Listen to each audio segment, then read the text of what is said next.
आप सुन रहे हैं मनीषा की आवाज में नेपोलियन हिल के द्वारा लिखी गई पुस्तक थिंक एंड ग्रो रिच, सोचो और अमीर हो जाओ। इस पुस्तक में कुल 15 अध्याय हैं। पहला अध्याय है परिचय। सोच की शक्ति। वह आदमी जिसने अपना रास्ता थॉमस एडिसन के साथ साझेदारी में सोचा, वास्तव में विचार वस्तुएं हैं, और तब शक्तिशाली विचार जब संपत्ति या अन्य भौतिक वस्तुओं में उनका रूपांतरण करने के लिए उद्देश्य, हट और तीव्र इच्छा की निश्चितता के साथ मिलाया जाता है। 30 साल से थोड़ा अधिक वर्ष पहले एडविन सी वर्स ने खोजा कि यह कितना सच है कि आदमी सचमुच सोचता है और अमीर बन जाता है। उनकी सोच एक ही बार में नहीं आई थी। यह महान एडिसन का व्यापार सहयोगी बनने की एक तीव्र इच्छा के साथ धीरे धीरे आई थी। बर्न्स की इच्छा की मुख्य विशेषताओं में से एक यह है कि वह निश्चित थी वह एडिसन के साथ काम करना चाहता था। उसके लिए नहीं, ध्यान से विचार पूर्वक विवरण देखें कि किस प्रकार उसने अपनी इच्छा को वास्तविकता में रूपांतरित किया। तब आप अमीरी तक ले जाने वाले 13 सिद्धांतों को बेहतर तरीके से समझ पाएंगे। जब पहली बार उसके मन में यह इच्छा या विचार का आवेग कौंधा, तो वह इस पर कार्रवाई करने की स्थिति में नहीं था। उसके रास्ते में 2 मुश्किलें खड़ी थी। वह श्रीमान एडिसन को नहीं जानता था और उसके पास ऑरेंज, न्यू जर्सी जाने के लिए अपने रेल किराए के भुगतान के लिए पर्याप्त पैसे नहीं थे। ये परेशानियां अधिकतर आदमियों की अपनी इच्छा पूरी करने के किसी भी प्रयास को हतोत्साहित करने के लिए काफी थी। लेकिन उसकी इच्छा साधारण नहीं थी। वह अपनी इच्छा के लिए एक रास्ता खोजने के प्रति इतना दृढ़ था कि पराजित होने के बजाय उसने अंध सामान से यात्रा करने का फैसला किया। इसका मतलब है कि वह पूर्व ऑरेंज एक मालगाड़ी पर सवार होकर गया।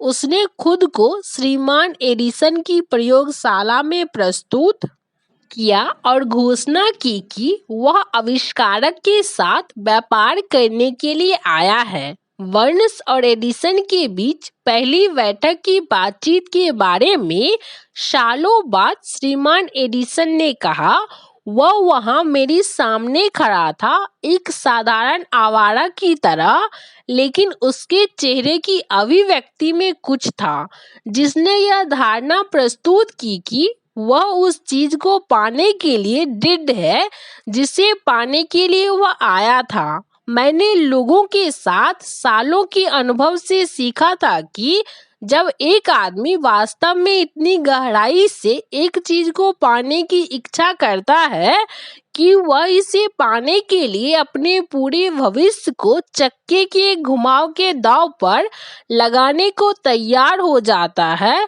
तो उसकी जीत सुनिश्चित होती है। मैंने उसे वह अवसर दिया जो उसने मांगा, क्योंकि मैंने देखा कि उसने तब तक कार्रवाई करने का मन बना लिया था जब तक कि सफलता नहीं मिलती।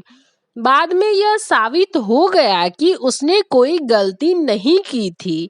उस अवसर पर जो कुछ भी युवा बर्न्स ने श्रीमान एडिसन से कहा, वह उससे कहीं कम महत्वपूर्ण था जो उसने सोचा था। एडिसन ने खुद ऐसा कहा था, यह उस युवा का रंगरूप नहीं हो सकता था जिसने उसे एडिसन के कार्यालय में अपनी शुरुआत दी, क्योंकि वह तो निश्चित रूप से उसके खिलाफ थी। यह तो उसकी सोच थी जिससे भरोसा हुआ। यदि इस बयान का महत्व इसे पढ़ने वाले हर व्यक्ति तक पहुंच पाता, तो इस किताब के शेष भागों की कोई जरूरत नहीं होती।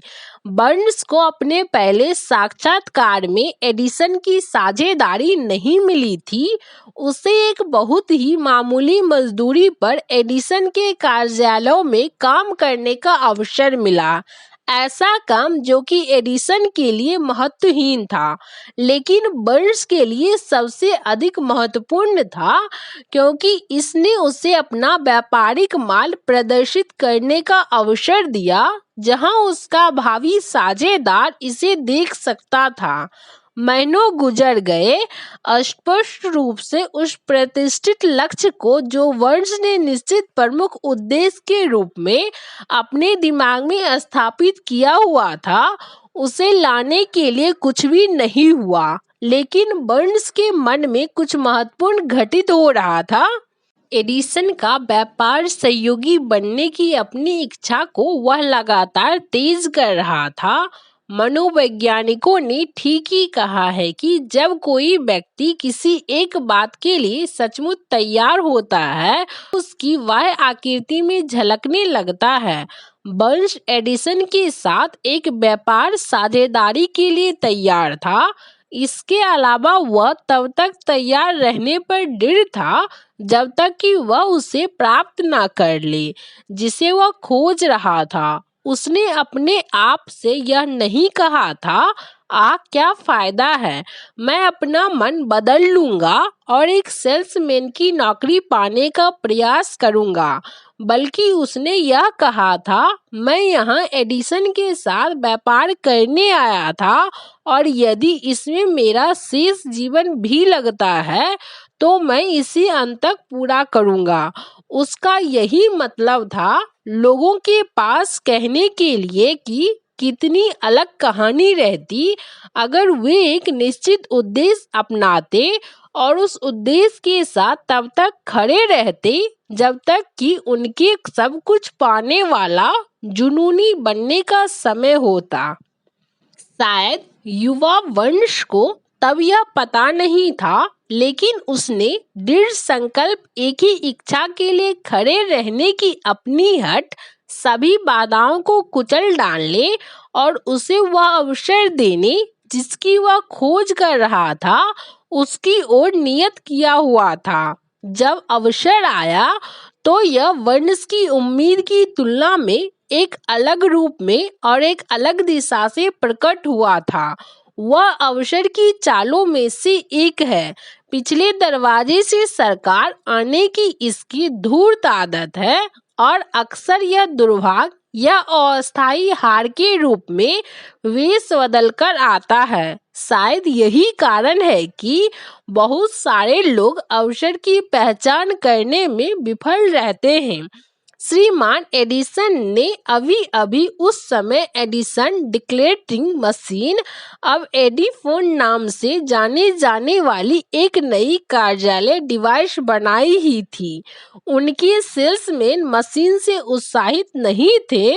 उन्हें विश्वास नहीं था कि इसे बड़े प्रयास के बिना बेचा जा सकता है। बर्न्स ने अवसर देखा।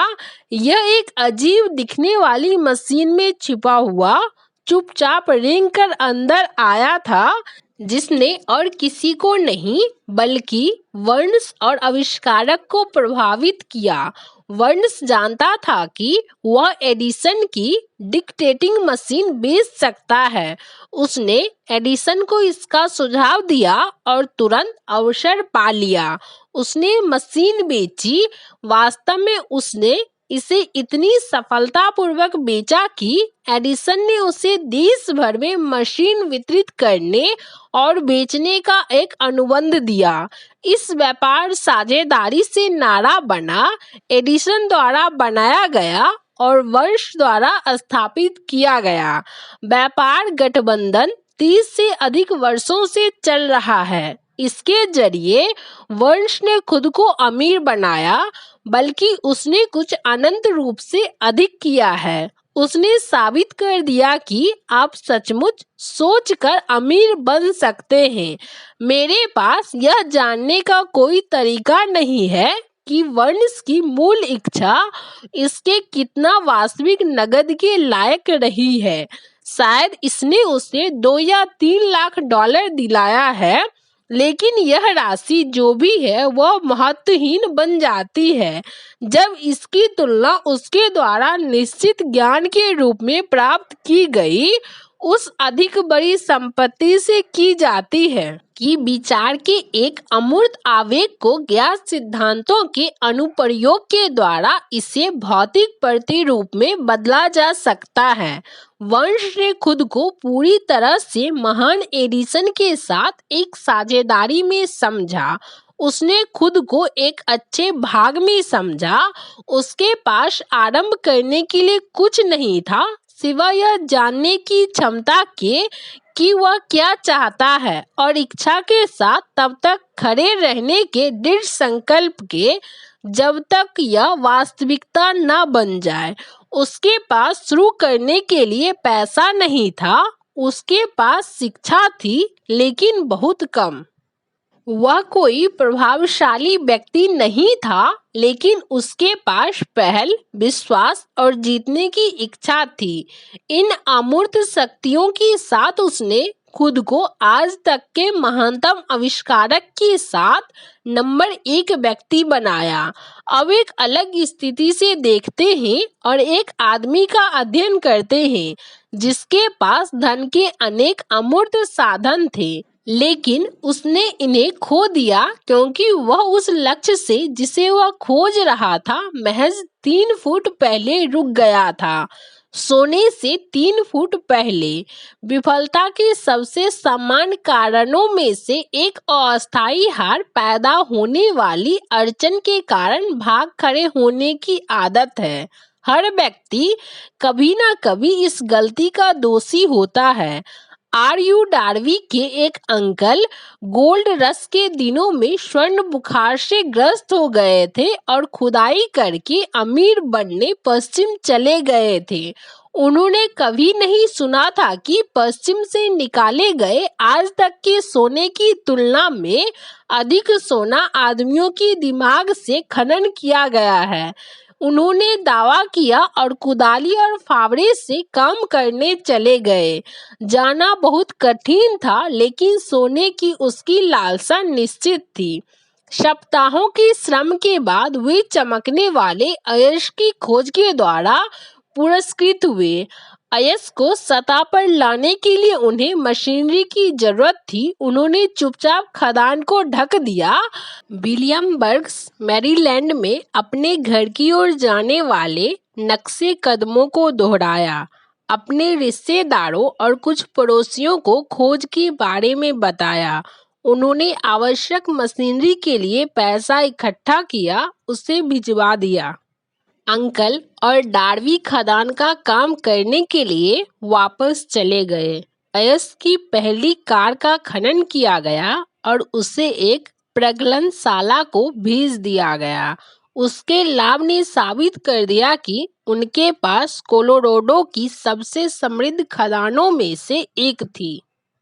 अयस्क की कुछ और कारें कर्जों को निपटा देती तब एक बड़ा लाभ हाथ आता। खुदाई गहरी होती गई।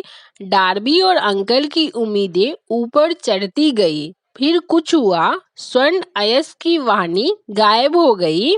वे इंद्रधनुष के अंत पर पहुंच गए थे और सोने का कटोरा अब नहीं रह गया था। फिर से वाहिका खोजने की कोशिश करते हुए वे बेतहाशा खुदाई करते रहे पर कोई फायदा नहीं हुआ। अंत में उन्होंने छोड़ देने का फैसला किया। उन्होंने सारी मशीनरी कुछ $100 में एक कबाड़ी को बेच दी और वापस घर के लिए ट्रेन पकड़ ली। कुछ कबाड़ी बेवकूफ होते हैं लेकिन यह नहीं था। उसने खदान को देखकर एक छोटी सी गणना करने के लिए एक खनन इंजीनियर को बुलाया। इंजीनियर ने सलाह दी कि परियोजना विफल रही है क्योंकि मालिक कमियों की लाइनों से परिचित नहीं थे।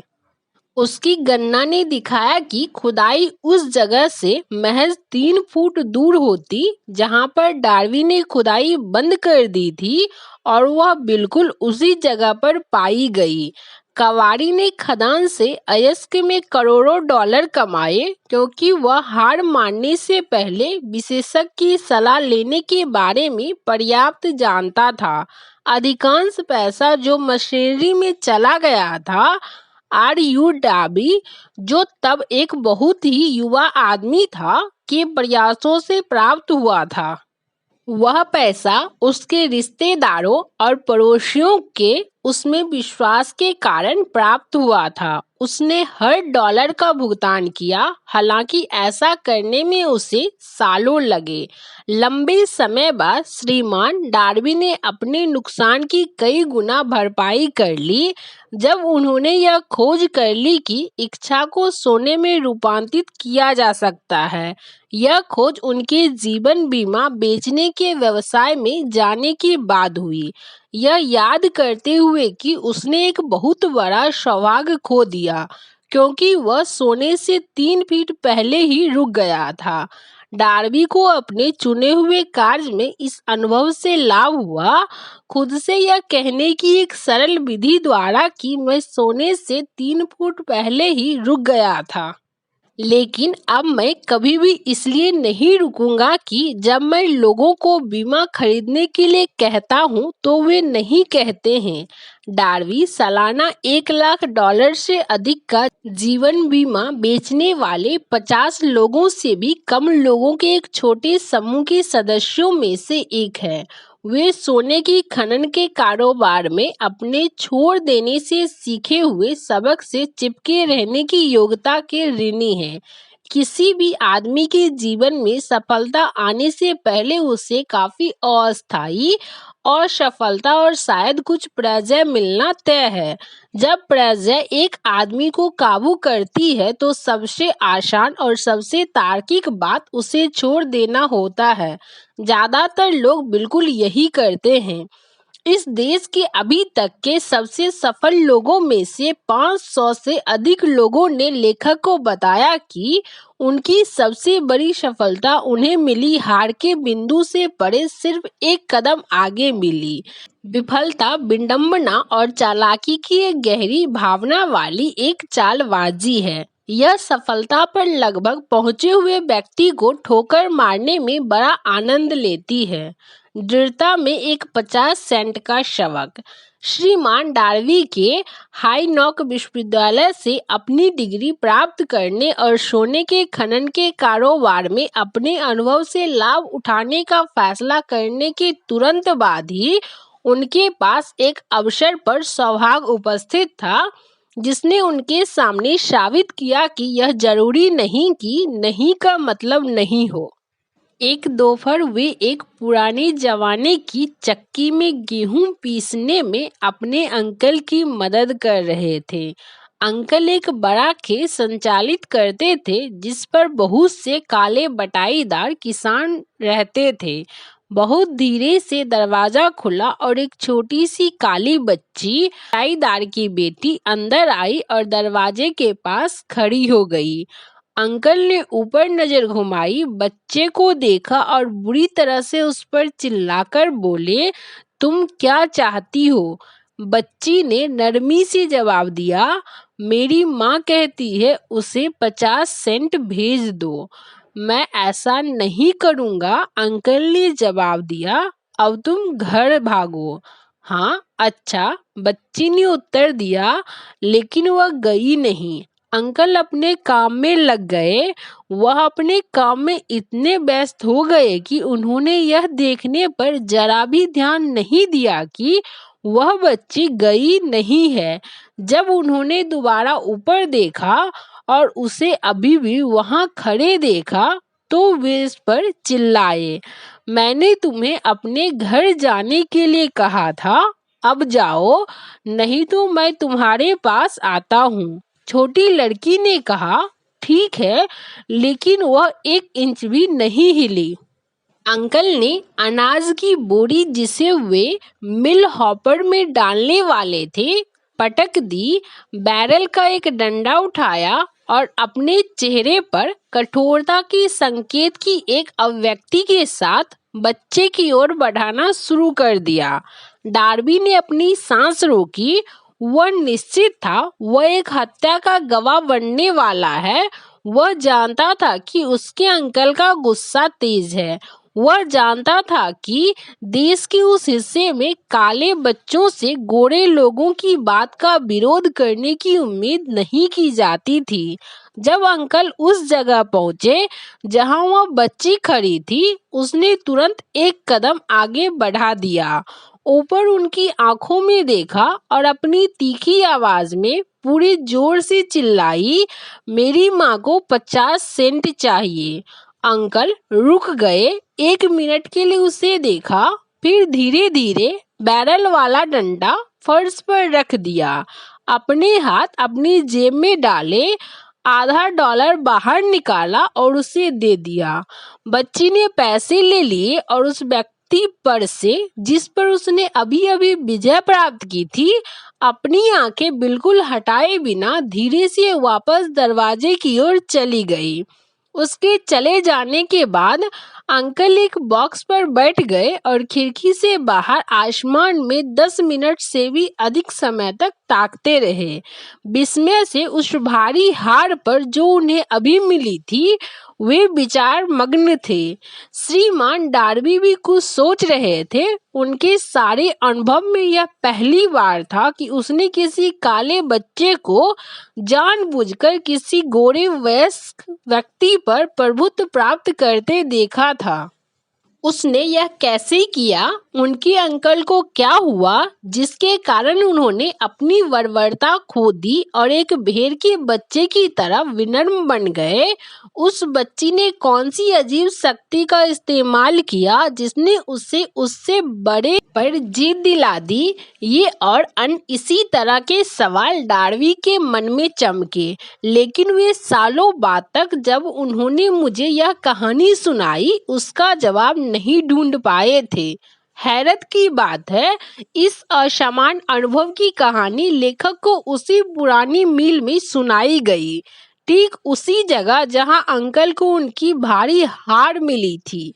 यह भी हैरत की बात है, मैंने 1 सदी का लगभग 1/4 भाग उस शक्ति के अध्ययन में समर्पित किया था जिसने एक अज्ञानी अनपढ़ काले बच्चे को एक बुद्धिमान आदमी से जीतने में सक्षम बना दिया था।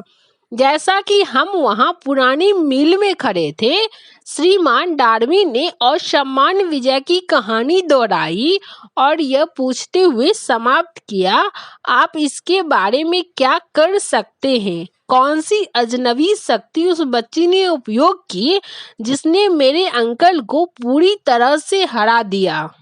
उनके सवाल का जवाब इस पुस्तक में वर्णित सिद्धांतों में मिल जाएगा। जवाब पूरा है। इसमें किसी व्यक्ति को उस शक्ति को समझने और प्रयोग करने में सक्षम बनाने वाले विवरण एवं निर्देश शामिल हैं जो छोटे बच्चे को अकस्मात मिल गए थे।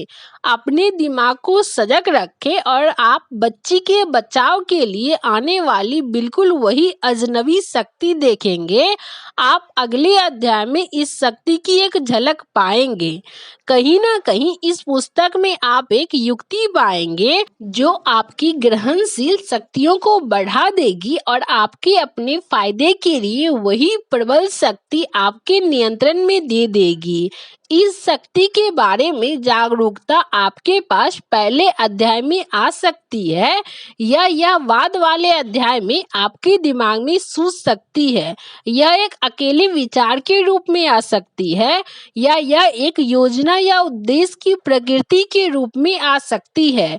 यह आपको विफलता या हार के आपके अतीत के अनुभवों में वापस ले जा सकती है और कुछ सबक सतह पर ला सकती है जिसके द्वारा आप हार के माध्यम से खोया हुआ सब कुछ पुनः प्राप्त कर सकते हैं।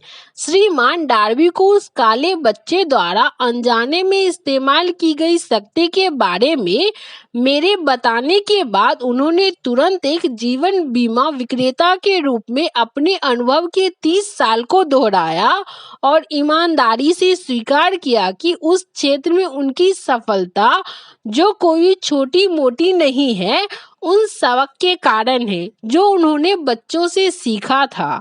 श्रीमान डार्विन ने बताया, हर बार जब एक संभावित खरीदार ने खरीदे बिना मुझसे विदा पाने की कोशिश की, मैंने उस बच्चे को वहां पुरानी मिल में खड़ा देखा। उसकी बड़ी आंखें चुनौती से चमकती हुई और मैंने अपने आप से कहा, मुझे यह बिक्री करनी है। मेरी की हुई सारी बिक्री का बेहतर भाग लोगों के ना कहने के बाद ही हुआ था। उन्होंने सोने से केवल 3 फुट दूर रुक जाने की अपनी गलती को भी याद किया। उन्होंने कहा, लेकिन यह अनुभव की बेस में एक वरदान थी। इसने मुझे जारी रखे रहना सिखाया। इससे कोई फर्क नहीं पड़ता कि चलना कितना भी मुश्किल हो। एक सबक जिसे किसी भी चीज में सफल होने से पहले मुझे सीखने की जरूरत थी। श्रीमान डार्बी और उनके अंकल काली बच्ची और सोने की खान की यह कहानी है। निसंदेह उन सैकड़ों लोगों द्वारा पढ़ी जाएगी जो जीवन बीमा बेचकर अपना जीवन यापन करते हैं, और इन सब के लिए लेखक सुझाव की पेशकश करना चाहता है कि डार्बी हर साल $1 लाख से अधिक का जीवन बीमा बेचने की अपनी क्षमता के लिए इन 2 अनुभवों का ऋणी है। जीवन अजनबी है और अक्सर अति सूक्ष्म। सफलताओं और असफलताओं दोनों की जड़ें साधारण अनुभवों में होती है। श्रीमान डार्बी के अनुभव काफी सम्मान और सरल थे, फिर भी वे जीवन में उनके भाग का जवाब रखते थे, इसलिए वे उतना ही महत्वपूर्ण थे उनके लिए जितना कि स्वयं जीवन। उनको इन 2 नाटकीय अनुभवों से लाभ हुआ क्योंकि उन्होंने उनका विश्लेषण किया और उनका सिखाया सबक प्राप्त किया। उस आदमी का क्या जिसके पास ना समय है ना ही ज्ञान की खोज में विफलता का अध्ययन करने का झुकाव, जो सफलता की ओर ले जा सकता है। हार को अवसर की सीढ़ियों में परिवर्तित करने की कला वह कहाँ और कैसे सीखने वाला है।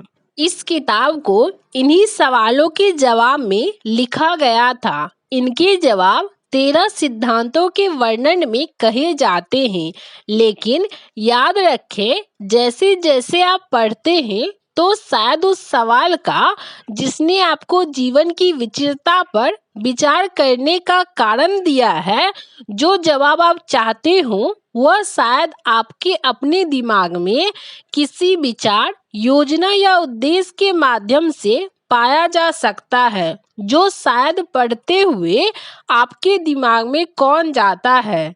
एक ठोस विचार ही वह सब कुछ है जो आपको सफलता हासिल करने के लिए चाहिए।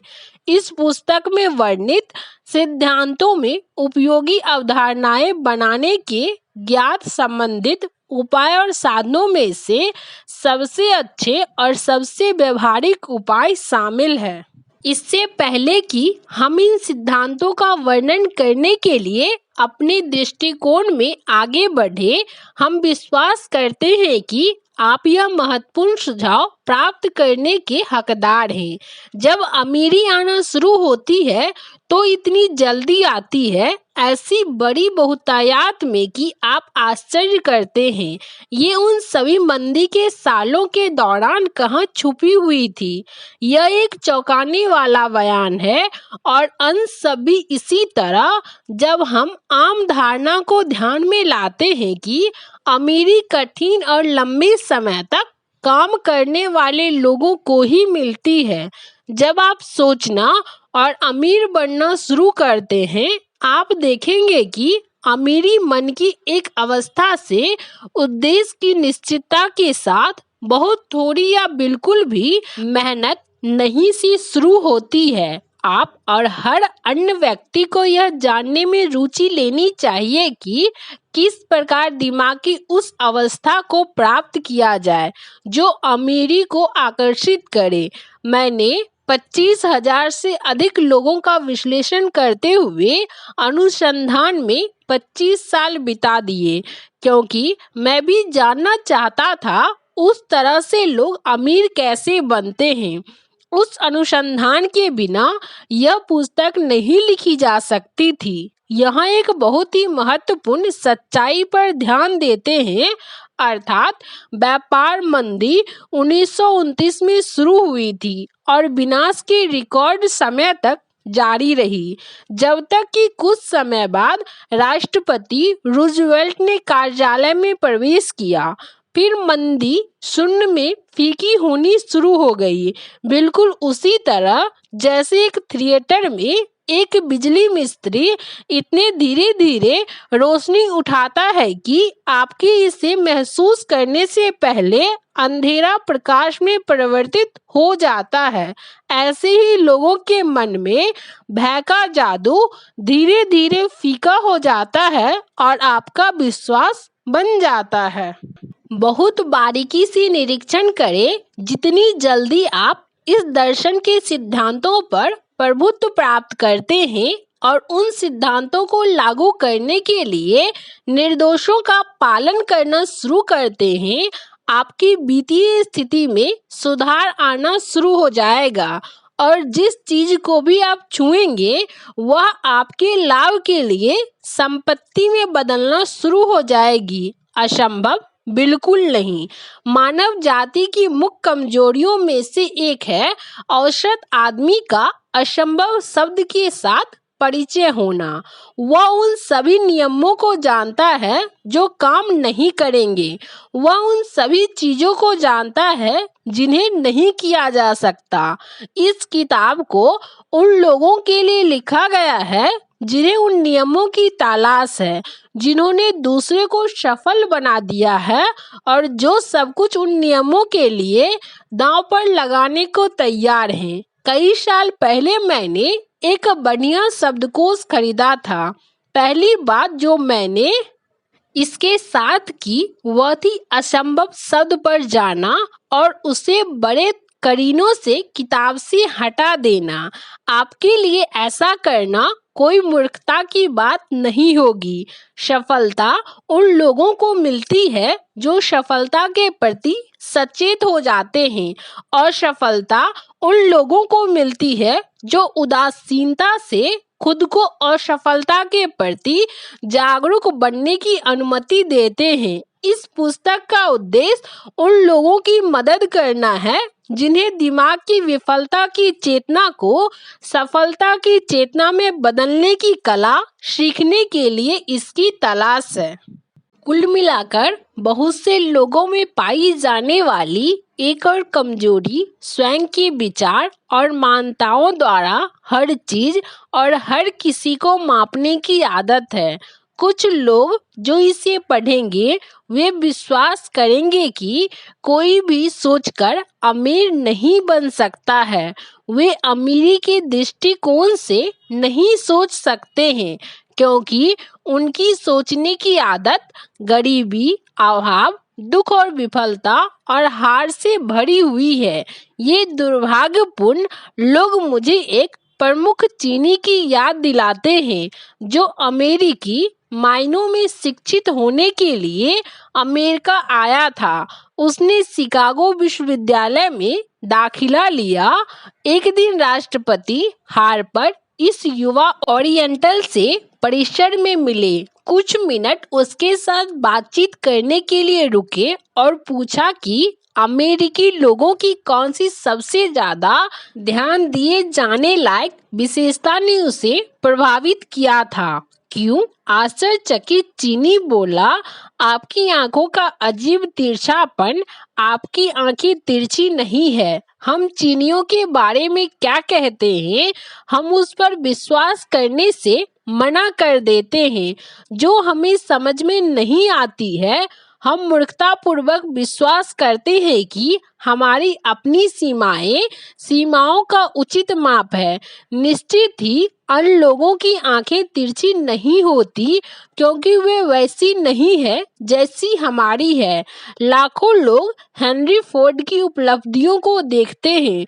उनके पहुंच जाने के बाद उनकी अच्छी किस्मत या भाग्य या प्रतिभा या जो कुछ भी जिसे आप फोर्ड के भाग के लिए जिम्मेदार मानते हैं उसके कारण उससे ईर्ष्या करते हैं। शायद हर 100,000 में से एक व्यक्ति फोर्ड की सफलता का राज जानता है, और जो जानते हैं वो इसकी सरलता के कारण इसके बारे में बात करने के प्रति बहुत सादे संकोची हैं। एक एकल व्यवहार इस राज को पूरी तरह से चित्रित कर देगा। कुछ साल पहले फोर्ड ने अपना आज का मशहूर V8 मोटर का उत्पादन करने का फैसला किया था। उन्होंने एक ब्लॉक में पूरे 8 सिलेंडरों वाले एक इंजन का निर्माण करना चुना और अपने इंजीनियरों को इंजन का एक डिजाइन प्रस्तुत करने का निर्देश दिया। डिजाइन को कागज पर रख दिया गया था, लेकिन इंजीनियरों ने एक व्यक्ति से सहमति व्यक्त की कि एक टुकड़े में एक 8 सिलेंडरों वाले गैस इंजन ब्लॉक की ढलाई करना सामान्यतः असंभव था। फोर्ड ने कहा, किसी भी तरह इसका निर्माण करो। उन्होंने जवाब दिया, लेकिन यह असंभव है। आगे बढ़ो। फोर्ड ने आज्ञा दी और काम पर लगे रहो जब तक कि सफल न हो जाओ। कोई फर्क नहीं पड़ता कि कितना समय लगता है। इंजीनियर आगे बढ़े। यदि उन्हें फोर्ड का कर्मचारी बने रहना था तो उनके पास करने के लिए और कुछ भी नहीं था। 6 महीने गुजर गए, कुछ नहीं हुआ। अन्य 6 महीने और बीत गए और अभी भी कुछ नहीं हुआ। इंजीनियरों ने आदेश को पूरा करने के लिए हर कल्पीय योजना की कोशिश की, लेकिन लगा कि यह हो ही नहीं सकता, यह असंभव है। वर्ष के अंत में फोर्ड ने अपने इंजीनियरों के कार्य की जांच की और फिर उन्होंने उसे बताया कि उसके आदेश को पूरा करने के लिए कोई रास्ता नहीं मिला है। सीधे आगे बढ़ो। फोर्ड ने कहा, मैं यह चाहता हूँ और मैं यह पा लूंगा। वे आगे बढ़े और तब मानो जादू के एक ही झटके से राज खोल लिया गया। फोर्ड का दृढ़ संकल्प एक बार और जीत गया। यह कहानी सूक्ष्म सटीकता के साथ नहीं कही जा सकती है, लेकिन इसका योग और अंतर वस्तु सही है। आप जो सोचें और अमीर बनने की इच्छा रखते हो तो इससे परिणाम निकालें। फोर्ड का लाखों का राज यदि आप कर सकते हो, आपको बहुत दूर देखने की जरूरत नहीं होगी। हेनरी फोर्ड एक सफलता है क्योंकि वह सफलता के सिद्धांत को समझता और लागू करता है। इनमें से एक इच्छा है, कोई क्या चाहता है यह जानना। जब आप पढ़ते हैं, फोर्ड की इस कहानी को याद करें और उन पंक्तियों को समझें जिनमें उसकी अद्भुत उपलब्धि के रहस्य का वर्णन किया गया है। यदि आप ऐसा कर सकते हैं, यदि आप उन सिद्धांतों के विशेष समूह पर अपनी उंगली रख सकते हैं जिन्होंने हेनरी फोर्ड को अमीर बना दिया, तो आप उसकी उपलब्धियों की लगभग किसी भी व्यवसाय में बराबरी कर सकते हैं जिसके लिए आप अनुकूल हैं। आप अपने भाग के मालिक, अपनी आत्मा के कप्तान हैं, क्योंकि जब हेनले ने पूर्व कथित पंक्तियां मैं अपने भाग का मालिक हूँ, मैं अपनी आत्मा का कप्तान हूँ लिखा था, तो उन्हें हमें सूचित करना चाहिए था कि हम अपने भाग्य के स्वामी हैं, अपनी आत्मा के कप्तान हैं, क्योंकि हमारे पास अपने विचारों को नियंत्रित करने की शक्ति है।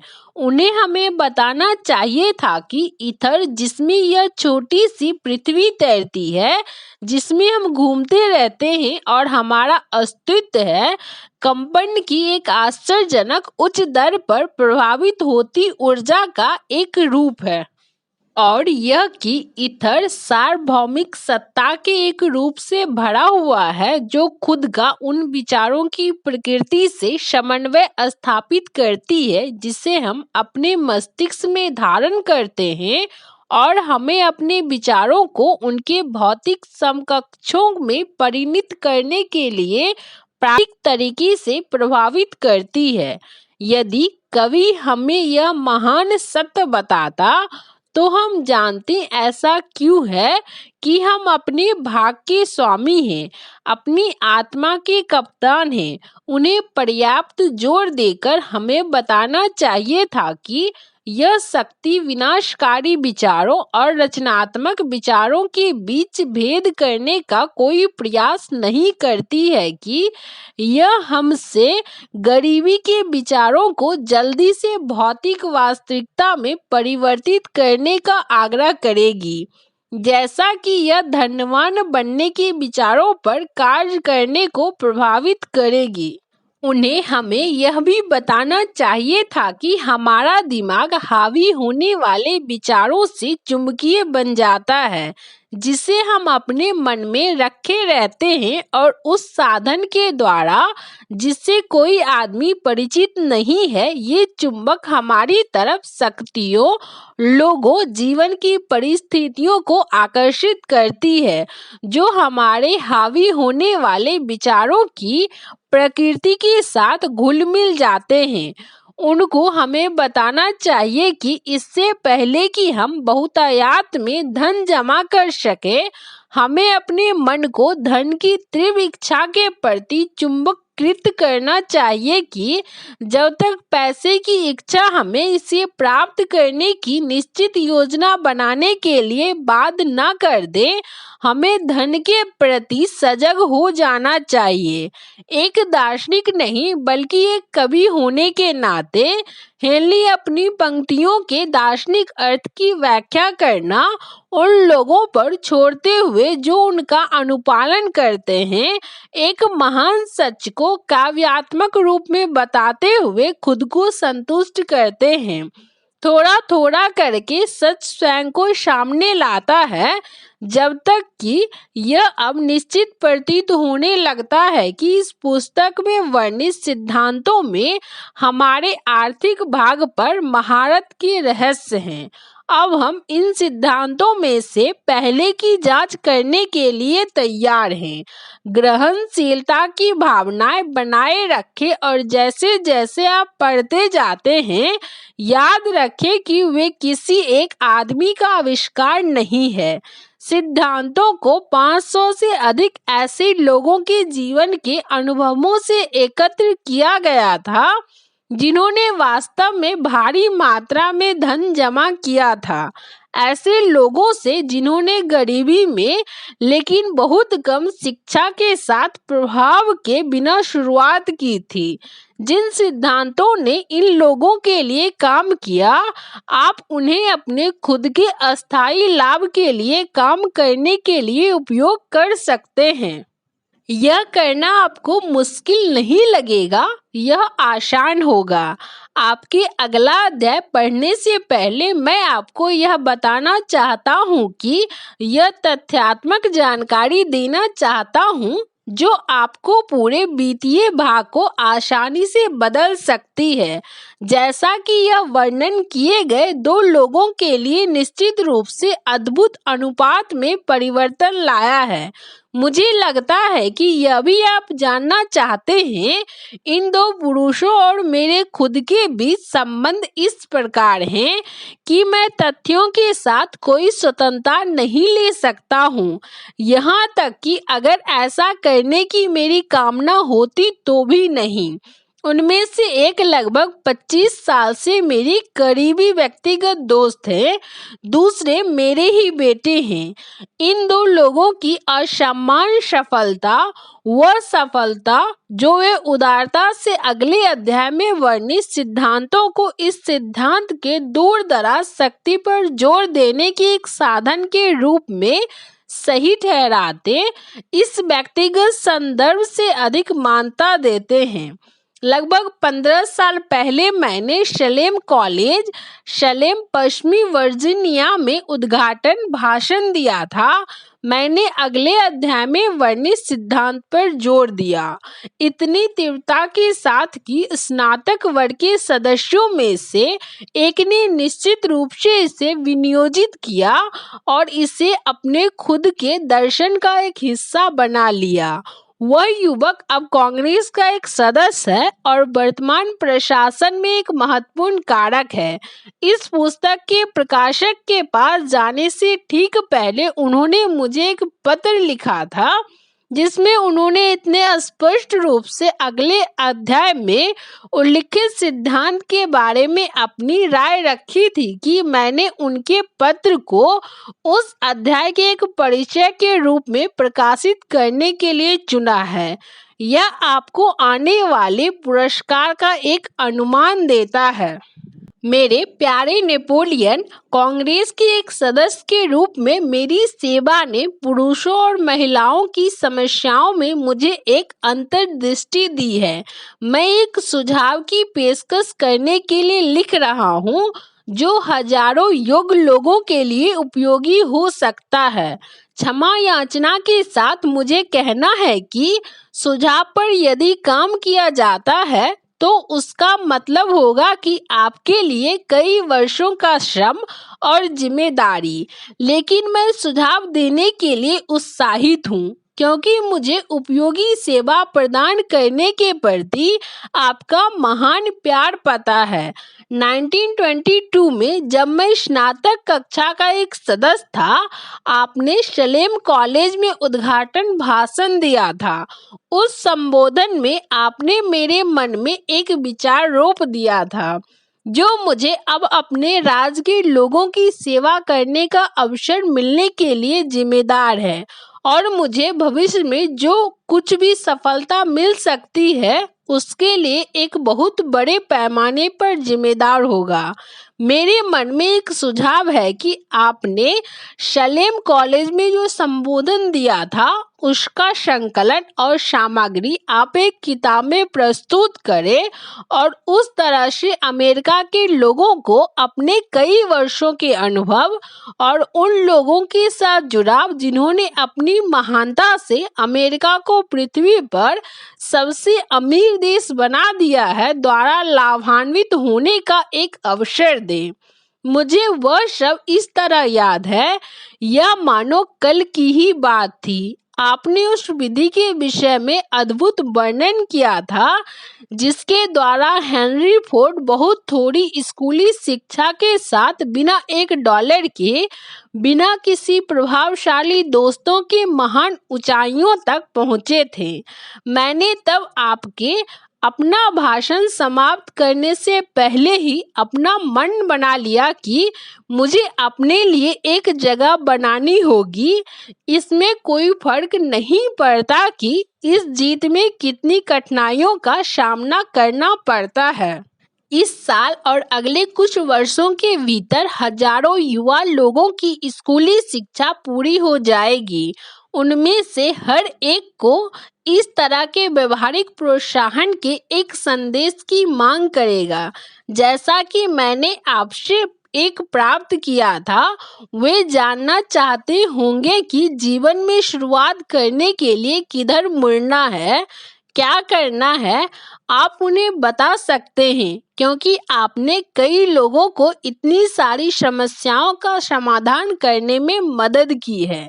यदि कोई भी संभव तरीका है जिसे इतनी महान सेवा प्रदान करना आप वहन कर सकते हैं तो क्या मैं एक सुझाव की पेशकश कर सकता हूं कि आप हर किताब में उस किताब के खरीदार को एक ऐसे पूर्ण आत्म आविष्कार का लाभ हो सकने के क्रम में अपने व्यक्तिगत विश्लेषण चार्ट में से एक को शामिल करें, उसी तरह संकेत करते हुए जैसा आपने सालों पहले मेरे लिए संकेत किया था कि सफलता के रास्ते में वास्तव में क्या खड़ा है। इस तरह की एक सेवा पाठकों को उनकी गलतियां और उनके गुणों के एक पूरी निष्पक्ष चित्र के साथ आपकी किताब उपलब्ध कराने का उनके लिए मतलब होगा सफलता और विफलता के बीच का अंतर। यह सेवा अमूल्य होगी। लाखों लोग इस समय निराशा के कारण एक वापसी के मंचन की समस्या से दो चार हो रहे हैं और मैं अपने निजी अनुभव से कहता हूँ जब मैं कहता हूँ मैं जानता हूँ, ये मेहनती लोग आपको अपनी समस्या बताने के अवसर और समाधान के लिए आपके सुझावों का स्वागत करेंगे। आप उन लोगों की समस्याओं को जानते हैं जिन्हें सब कुछ फिर से शुरुआत करने की आवश्यकता का सामना करना पड़ता है। अमेरिका में आज ऐसे हजारों लोग हैं जो जानना चाहते हैं कि वे अवधारणाओं को पैसे में कैसे बदल सकते हैं। जिन लोगों को शून्य से वित्त के बिना शुरुआत करनी है और अपने घाटे को संभालना है, यदि कोई उनकी मदद कर सकता है तो आप कर सकते हैं। यदि आप पुस्तक प्रकाशित करते हैं तो प्रेस से आई हुई आप द्वारा व्यक्तिगत रूप से हस्ताक्षरित पहली प्रति मैं खुद प्राप्त करना चाहता हूँ। शुभकामनाओं के साथ मुझ पर विश्वास करें। दिल से आपका, जैग्नेस रैंडोल्फ। दूसरा अध्याय है इच्छा, सभी उपलब्धियों का प्रारंभिक बिंदु, धन्यवान होने की तरफ पहला कदम। जब एडविन सी वर्न 30 से अधिक साल पहले ऑरेंज, न्यू जर्सी में मालगाड़ी से नीचे उतरे, भले ही वे एक भिखमंगे के समान दिखाई देते हो सकते हैं, लेकिन उनके विचार एक राजा जैसे थे। जब उन्होंने रेल की पटरियों से थॉमस ए एडिसन के कार्यालय जाने का रास्ता पकड़ा तो उनका दिमाग काम में लगा हुआ था। उन्होंने अपने आप को एडिसन के समक्ष देखा। उन्होंने अपने आप को श्री एडिसन से अपने जीवन के उपभोग जुनून के उपयोग का एक अवसर देने का अनुरोध करते हुए सुना। महान आविष्कारक का व्यापार साझीदार बनने की एक धधकती हुई इच्छा। बर्न्स की इच्छा एक उम्मीद भर नहीं थी, यह एक कामना भर नहीं थी, यह एक तीक्ष्ण धधकती हुई इच्छा थी जो बाकी सब कुछ को पार कर चुकी थी। यह सुनिश्चित थी।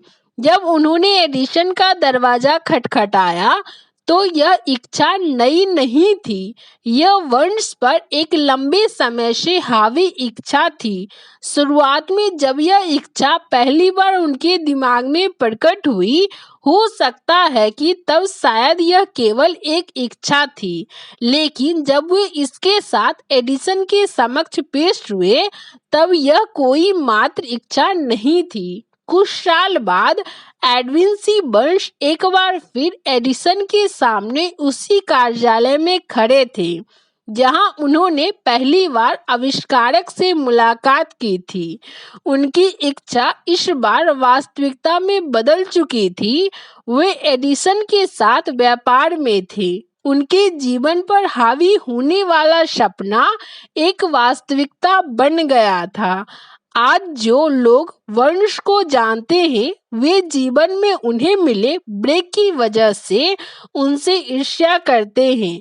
वे उनकी सफलता की वजह की जांच करने की मुसीबत समझे बिना स्वयं को उनकी जीत के दिनों में देखते हैं।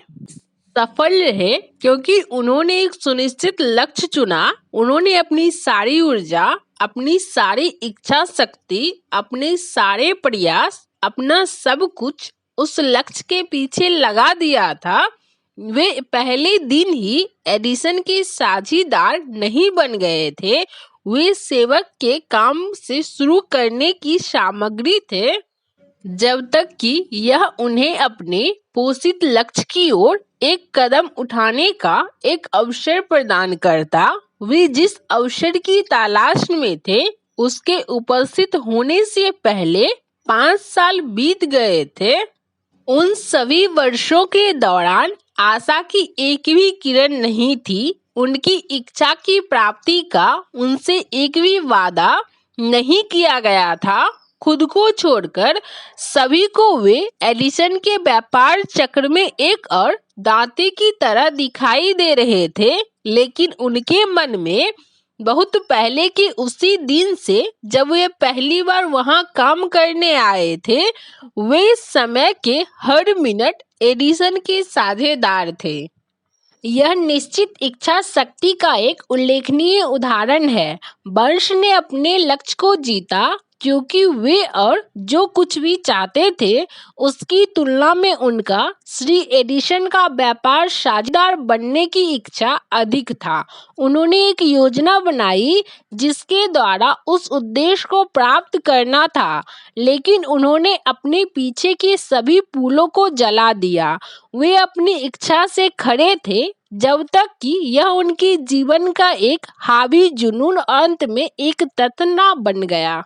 जब वे ऑरेंज गए, उन्होंने खुद से यह नहीं कहा था कि मैं एडिसन को अपने लिए एक सुविधाजनक नौकरी देने के लिए प्रेरित करने की कोशिश करूंगा। उन्होंने कहा, मैं एडिसन से मिलूंगा और उन्हें नोटिस दूंगा कि मैं उनके साथ व्यवसाय करने के लिए आया हूं। उन्होंने ऐसा नहीं कहा, मैं कुछ महीनों वहां काम करूंगा और यदि मुझे कोई प्रोत्साहन नहीं मिलता तो मैं उसे छोड़ दूंगा और कहीं दूसरी जगह नौकरी ढूंढ लूंगा। उन्होंने कहा था, मैं कहीं भी शुरू कर दूंगा, मैं वह कुछ भी करूंगा जो एडिसन मुझे करने के लिए कहेंगे, लेकिन अंततः मैं उनका साझेदार बन जाऊंगा। उन्होंने ऐसा नहीं कहा, एडिसन के संगठन में मैं जो पाना चाहता हूं उसमें असफल होने की स्थिति में मैं एक और अवसर के लिए अपनी आंखें खुली रखूंगा। उन्होंने कहा था, इस दुनिया में बस एक ही चीज है जिसे पाना मैंने निर्धारित किया है और वह थॉमस ए एडिसन के साथ एक व्यापार साझेदार है। मैं अपने पीछे लौटने के सभी पुलों को जला दूंगा और अपने पूरे भविष्य को मैं जो चाहता हूं उसे पाने की अपनी क्षमता को दांव पर लगा दूंगा। उन्होंने अपने पीछे हटने का कोई संभव तरीका नहीं छोड़ा था। उन्हें जीतना या फिर नष्ट हो जाना था। सफलता की वंश की कहानी के पीछे यही सब कुछ है। बहुत समय पहले एक महान योद्धा को एक ऐसी स्थिति का सामना करना पड़ा जिसने उसके लिए एक निर्णय करना आवश्यक बना दिया जो युद्ध के मैदान में उसकी सफलता सुनिश्चित करता। वह अपनी सेनाओं को एक ऐसे शक्तिशाली दुश्मन के खिलाफ भेजने जा रहा था जिसके सैनिकों की संख्या अपने से कहीं अधिक थी। उसने अपने सैनिकों को नावों में सवार किया, दुश्मन के देश के लिए रवाना हुआ, सैनिकों और उपकरणों को उतारा, उसके बाद उन्हें लेकर आने वाली नावों को जलाने का आदेश दे दिया। पहली लड़ाई से पहले अपने सैनिकों को संबोधित करते हुए उसने कहा, आप नाकाओं से उठते हुए धुएं को देख रहे हैं। इसका मतलब है कि जब तक हम जीत नहीं जाते, हम इन तटों को जीवित रहते हुए नहीं छोड़ सकते। हमारे पास अब कोई विकल्प नहीं है। हम या तो जीतेंगे या हम नष्ट हो जाएंगे। और वे जीत गए। हर आदमी जो किसी भी उपक्रम में जीतता है अपने जहाजों को जलाने के लिए तैयार होता है और पीछे हटने के सभी स्रोतों को काट देता है।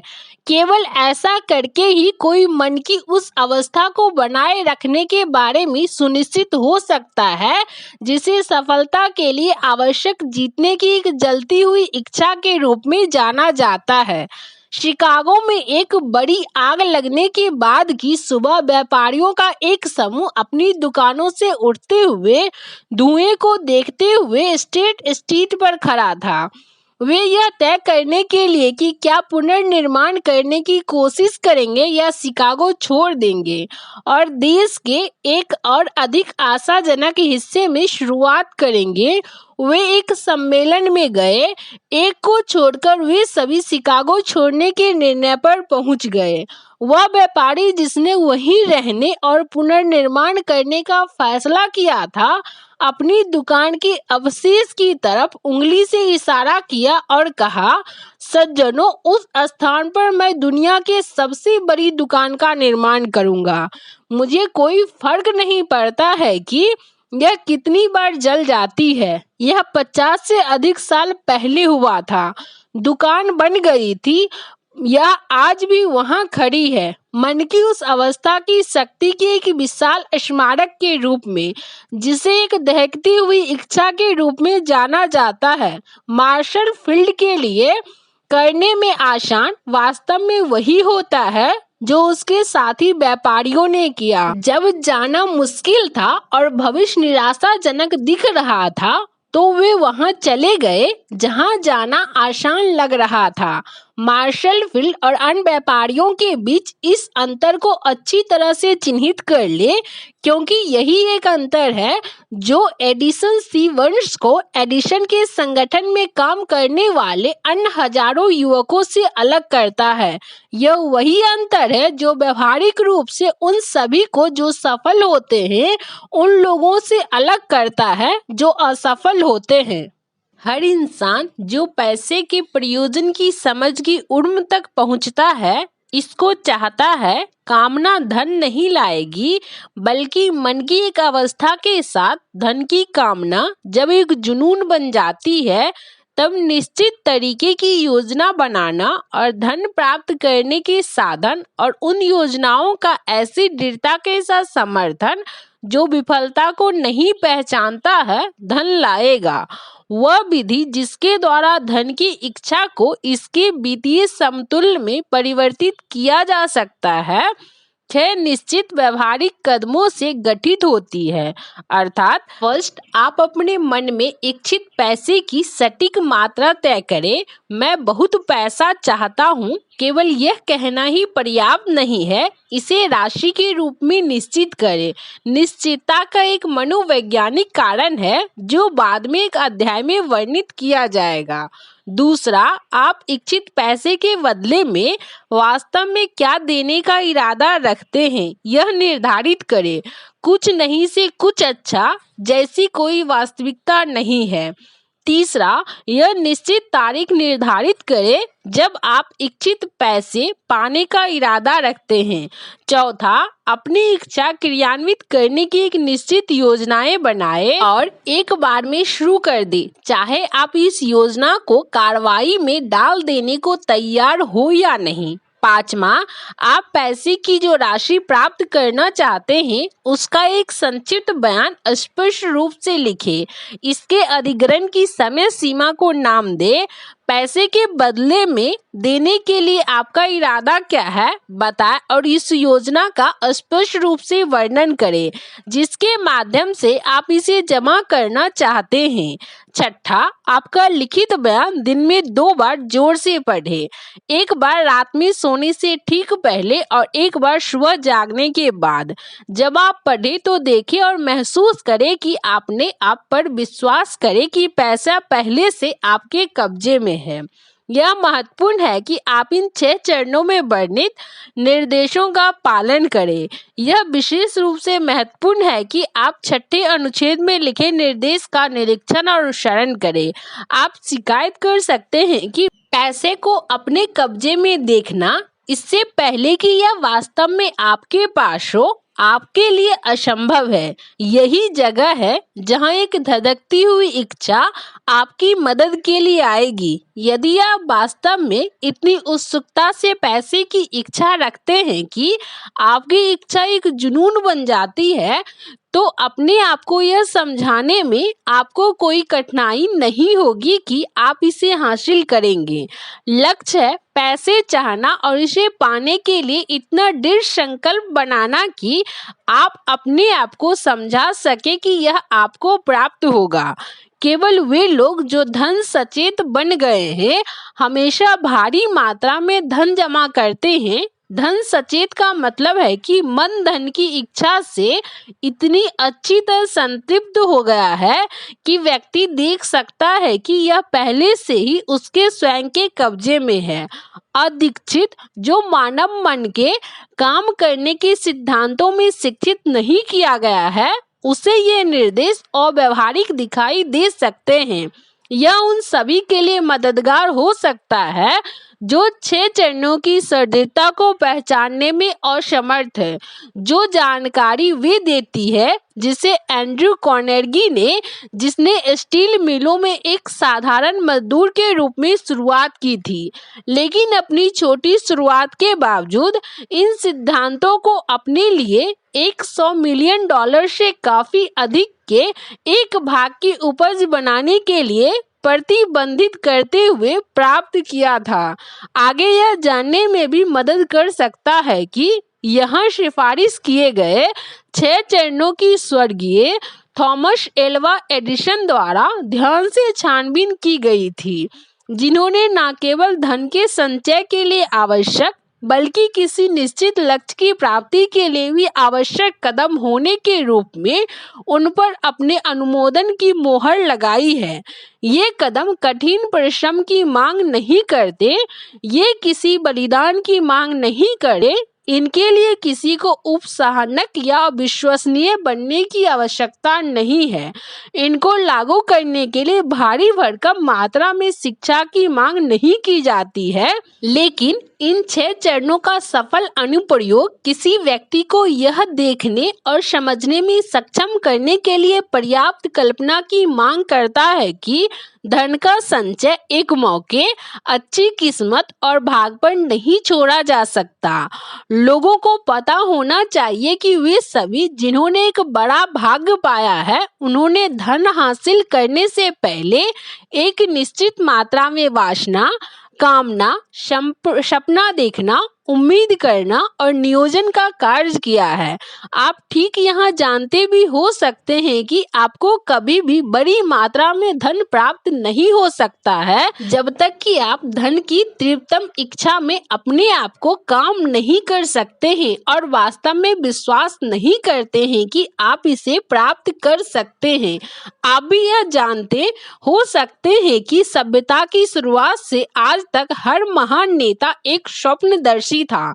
ईसाई धर्म आज दुनिया में सबसे बड़ी समान शक्ति की इसके संस्थापक एक गहन स्वप्नदर्शी थे, जिसके पास वास्तविकताओं को भौतिक रूप में बदलने से पहले उन्हें उनके मानसिक और आध्यात्मिक रूप में देखने की दृष्टि और कल्पना थी। अगर आप अपनी कल्पना में बहुत सारा धन नहीं देखते हैं तो आप अपने बैंक बैलेंस में उन्हें कभी नहीं देखेंगे।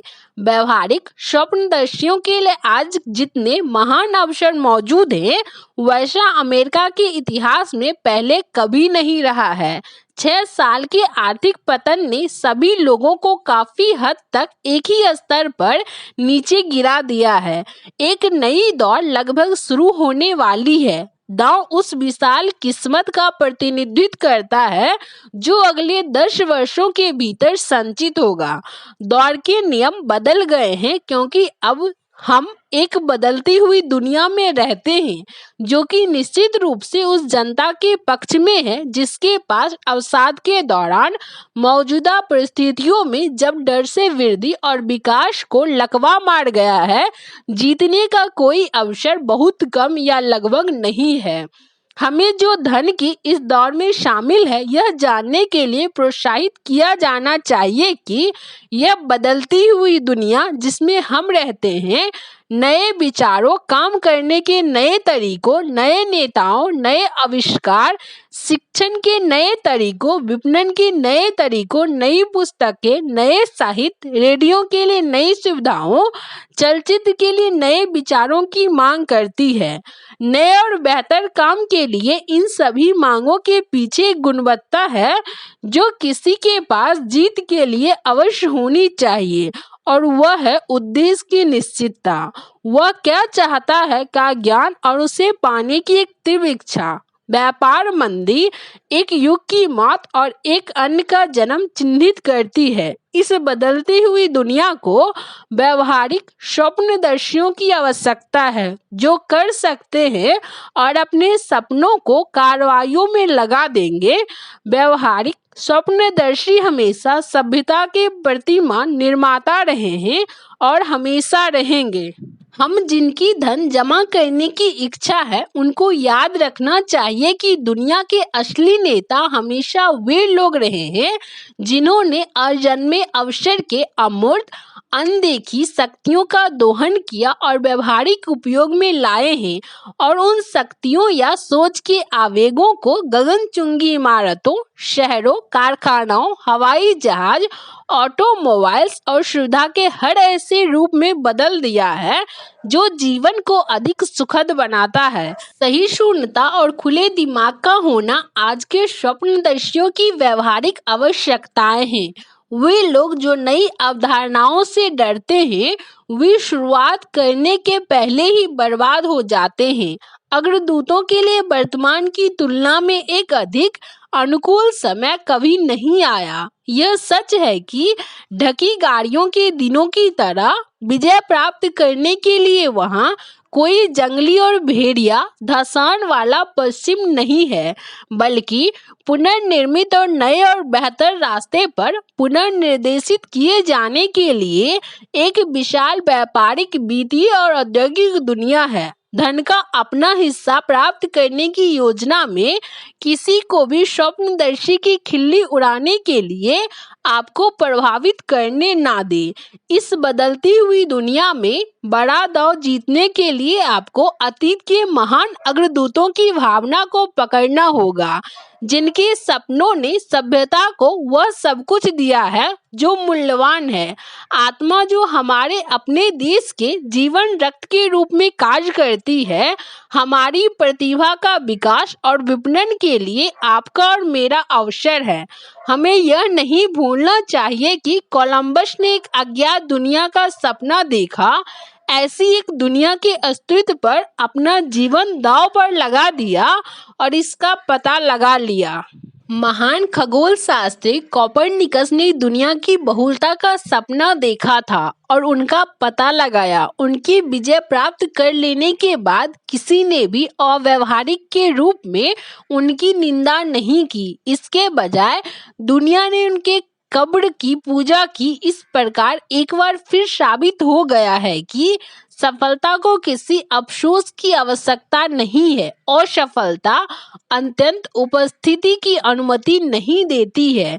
यदि आप जो चीज करने की इच्छा रखते हैं वह सही है और आप उसमें विश्वास करते हैं तो आगे बढ़े और उसे कर डालें। अपने सपने को आर पार डाल दें और अगर आपका अस्थायी हार से सामना भी हो तो कभी भी ध्यान ना दे कि वे क्या कहते हैं। वे शायद नहीं जानते हैं कि प्रत्येक असफलता आपके साथ एक समतुल्य सफलता का बीज लाती है। गरीब और अशिक्षित हेनरी फोर्ड ने बिना घोड़ा एक गाड़ी का सपना देखा था।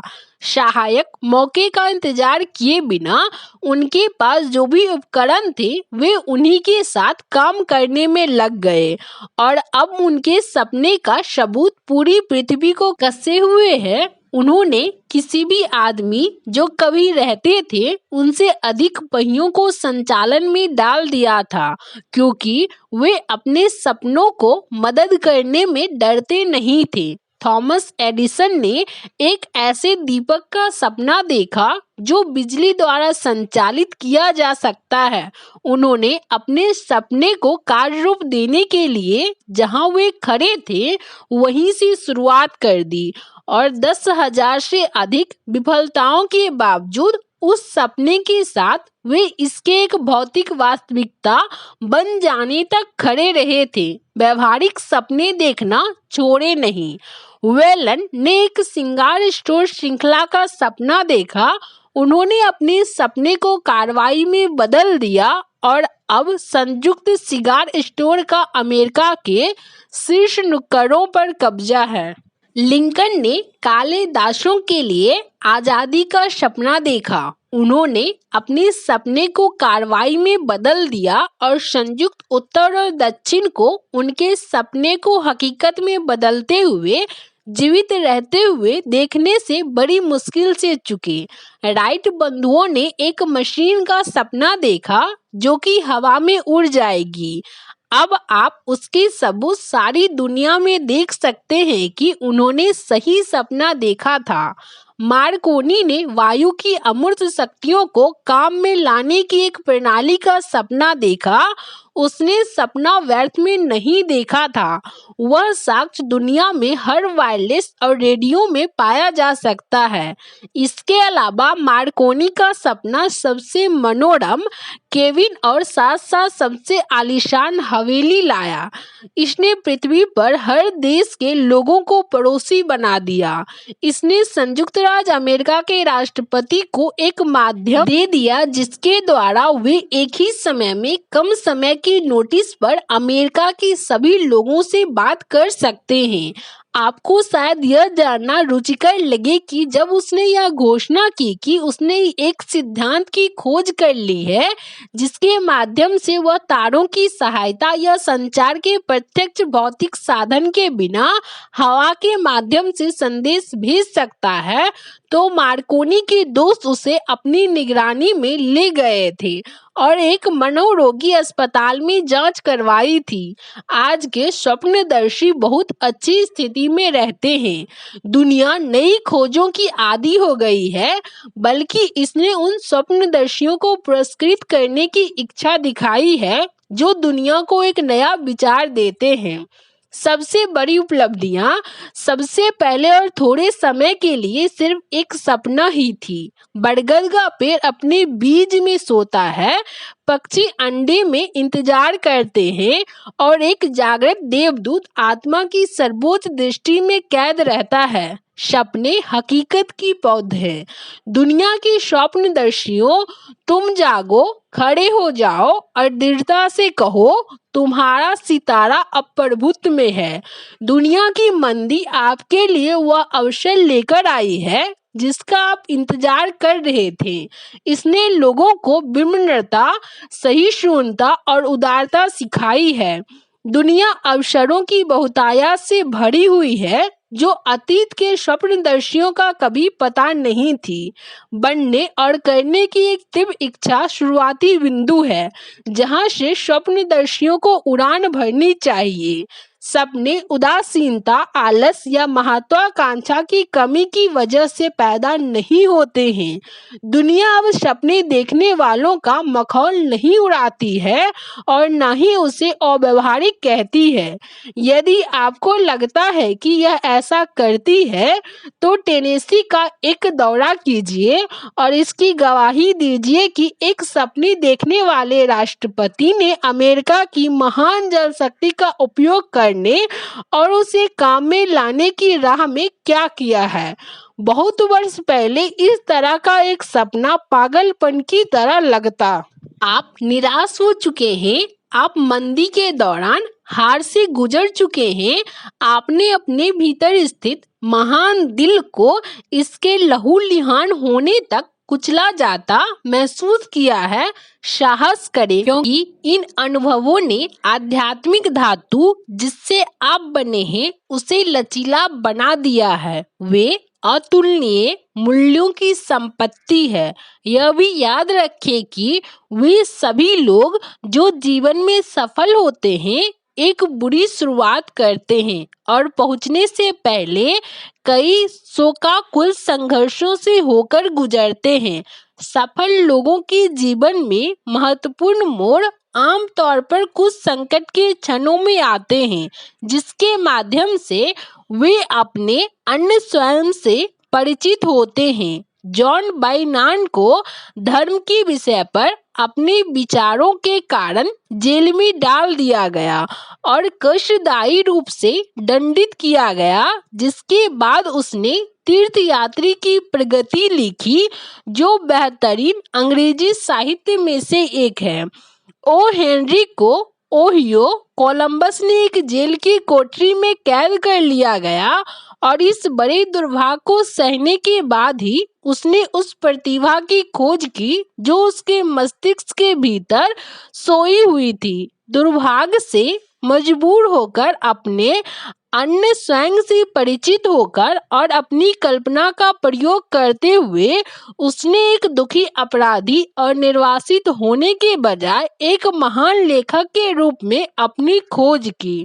जीवन के तरीके अजीब और विविध हैं और अनंत बुद्धिमत्ता के तरीके तो अब और भी अधिक अजीब है, जिससे कभी कभी आदमी को कल्पना के माध्यम से उपयोगी विचार पैदा करने के लिए अपने स्वयं के दिमाग और अपनी स्वयं की क्षमता की खोज से पहले सभी प्रकार की सजाओं से गुजरने के लिए मजबूर होना पड़ता है।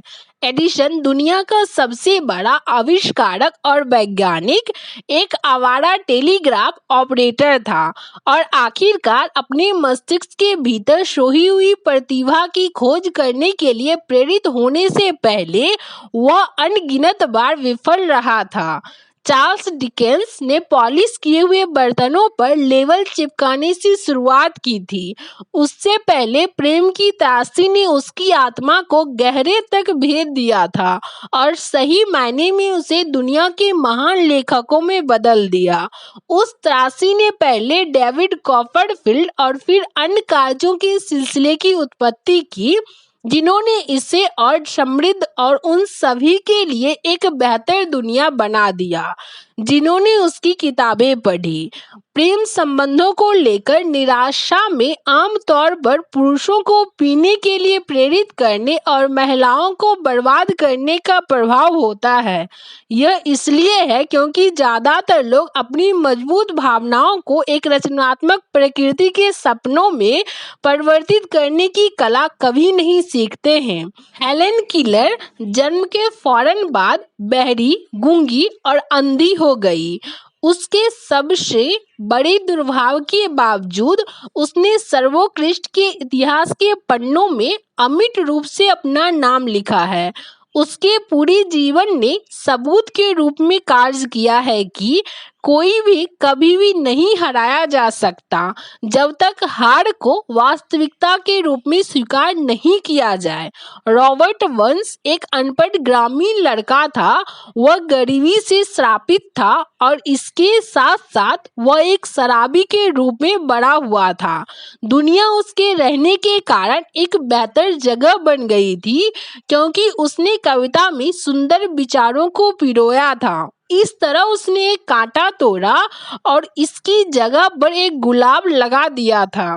बुकर टी वाशिंगटन जाति और रंग से विकलांग गुलामी में पैदा हुए थे क्योंकि वे सही शून्य थे। सभी विषयों पर उनके विचार खुले थे और वे एक स्वप्नदर्शी इंसान थे। उन्होंने एक पूरी नस्ल पर सदा के लिए अपनी अच्छी छाप छोड़ी।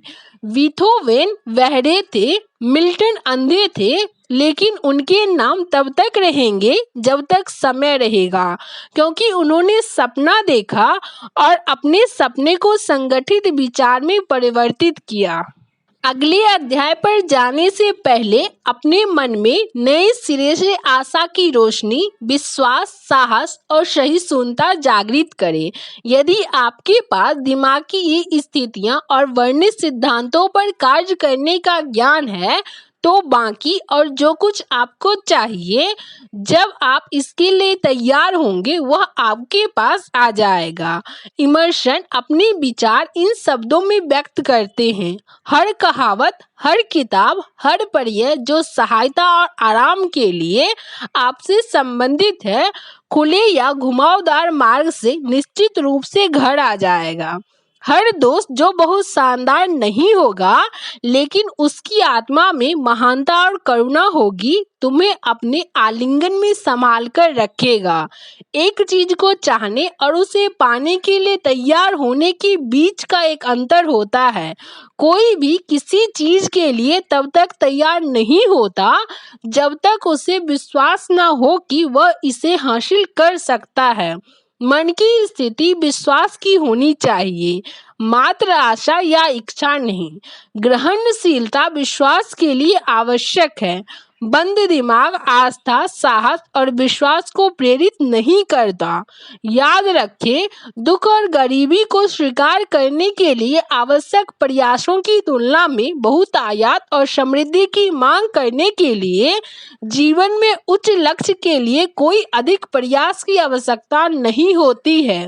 एक महान कवि ने इस सार्वभौमिक सत्य को सही ढंग से इन लाइनों के माध्यम से कहा है। मैंने जीवन से 1 पैसे के लिए सौदेबाजी की और जीवन ने कुछ भी अधिक का भुगतान नहीं किया। हालांकि मैंने शाम को विनती की जब मैंने अपने अल्प संचय की गिनती की, क्योंकि जीवन सिर्फ एक मालिक है, वह वही देता है जो आप मांगते हैं। लेकिन यदि एक बार आपने मजदूरी निर्धारित कर ली, फिर क्यों आपको कार्य वहन करना चाहिए। मैंने एक सेवक के भाड़े पर काम किया, केवल निराशा जानने के लिए। मैंने जीवन से जो भी मजदूरी मांगी होती, जीवन ने स्वेच्छा से चुका दिया होता। इच्छा प्रकृति माँ को पराजित करती है। इस अध्याय के लिए एक उपयुक्त शिखर के रूप में मैं सबसे असामान्य व्यक्तियों जिन्हें आज तक मैंने जाना है में से एक का परिचय कराना चाहता हूँ। मैंने उसे पहली बार 24 साल पहले उसके पैदा होने की कुछ ही मिनटों बाद देखा था। वह कानों के किसी भी शारीरिक लक्षण के बिना दुनिया में आया और डॉक्टर पर राय देने का दबाव डालने, और उसने स्वीकार किया कि शायद बच्चा जीवन भर के लिए बहरा और गूंगा हो सकता है। मैंने डॉक्टर की राय को चुनौती दी। मुझे ऐसा करने का अधिकार था। मैं बच्चे का पिता था। मैं भी एक निर्णय पर पहुंच गया और एक राय प्रदान की, लेकिन मैंने अपनी राय चुपचाप व्यक्त की, अपनी दिल की गोपनीयता में। मैंने फैसला किया मेरे बेटे को सुनना और बोलना होगा। प्रकृति एक बच्चे को कान के बिना भेज सकती है, लेकिन प्रकृति मुझे पीड़ा की वास्तविकता को स्वीकार करने के लिए प्रवृत्त नहीं कर सकती थी। मैं जानता था कि मेरे अपने मन में मेरा बेटा सुनेगा और बोलेगा। कैसे? मैं विश्वस्त था। कोई तरीका अवश्य होगा और मैं जानता था कि मैं यह खोज लूंगा। मैं अमर इमर्शन के शब्दों के बारे में सोच रहा था। चीजों का पूरा पाठ्यक्रम हमें आस्था करना सिखाता है। हमें केवल आज्ञा मानने की जरूरत है। हम में से प्रत्येक के लिए मार्गदर्शन है और धीरे से सुनकर हम सही शब्द सुन लेंगे। सही शब्द इच्छा। किसी भी अन्य चीज से अधिक मैंने इच्छा की कि मेरे बेटे को एक बहरा गूंगा नहीं होना चाहिए। उस इच्छा से भी मैं कभी पीछे नहीं हटा, एक पल के लिए भी नहीं। कई साल पहले मैंने लिखा था, हमारी एकमात्र सीमाएं वही होती है जो हम अपने मन में स्थापित करते हैं। पहली बार मुझे हैरानी हुई कि वह बयान सत्य था।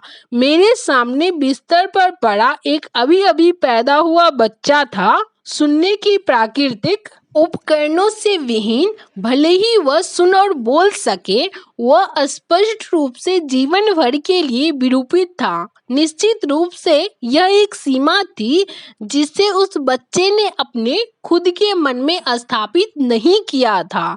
मैं इसके बारे में क्या कर सकता था?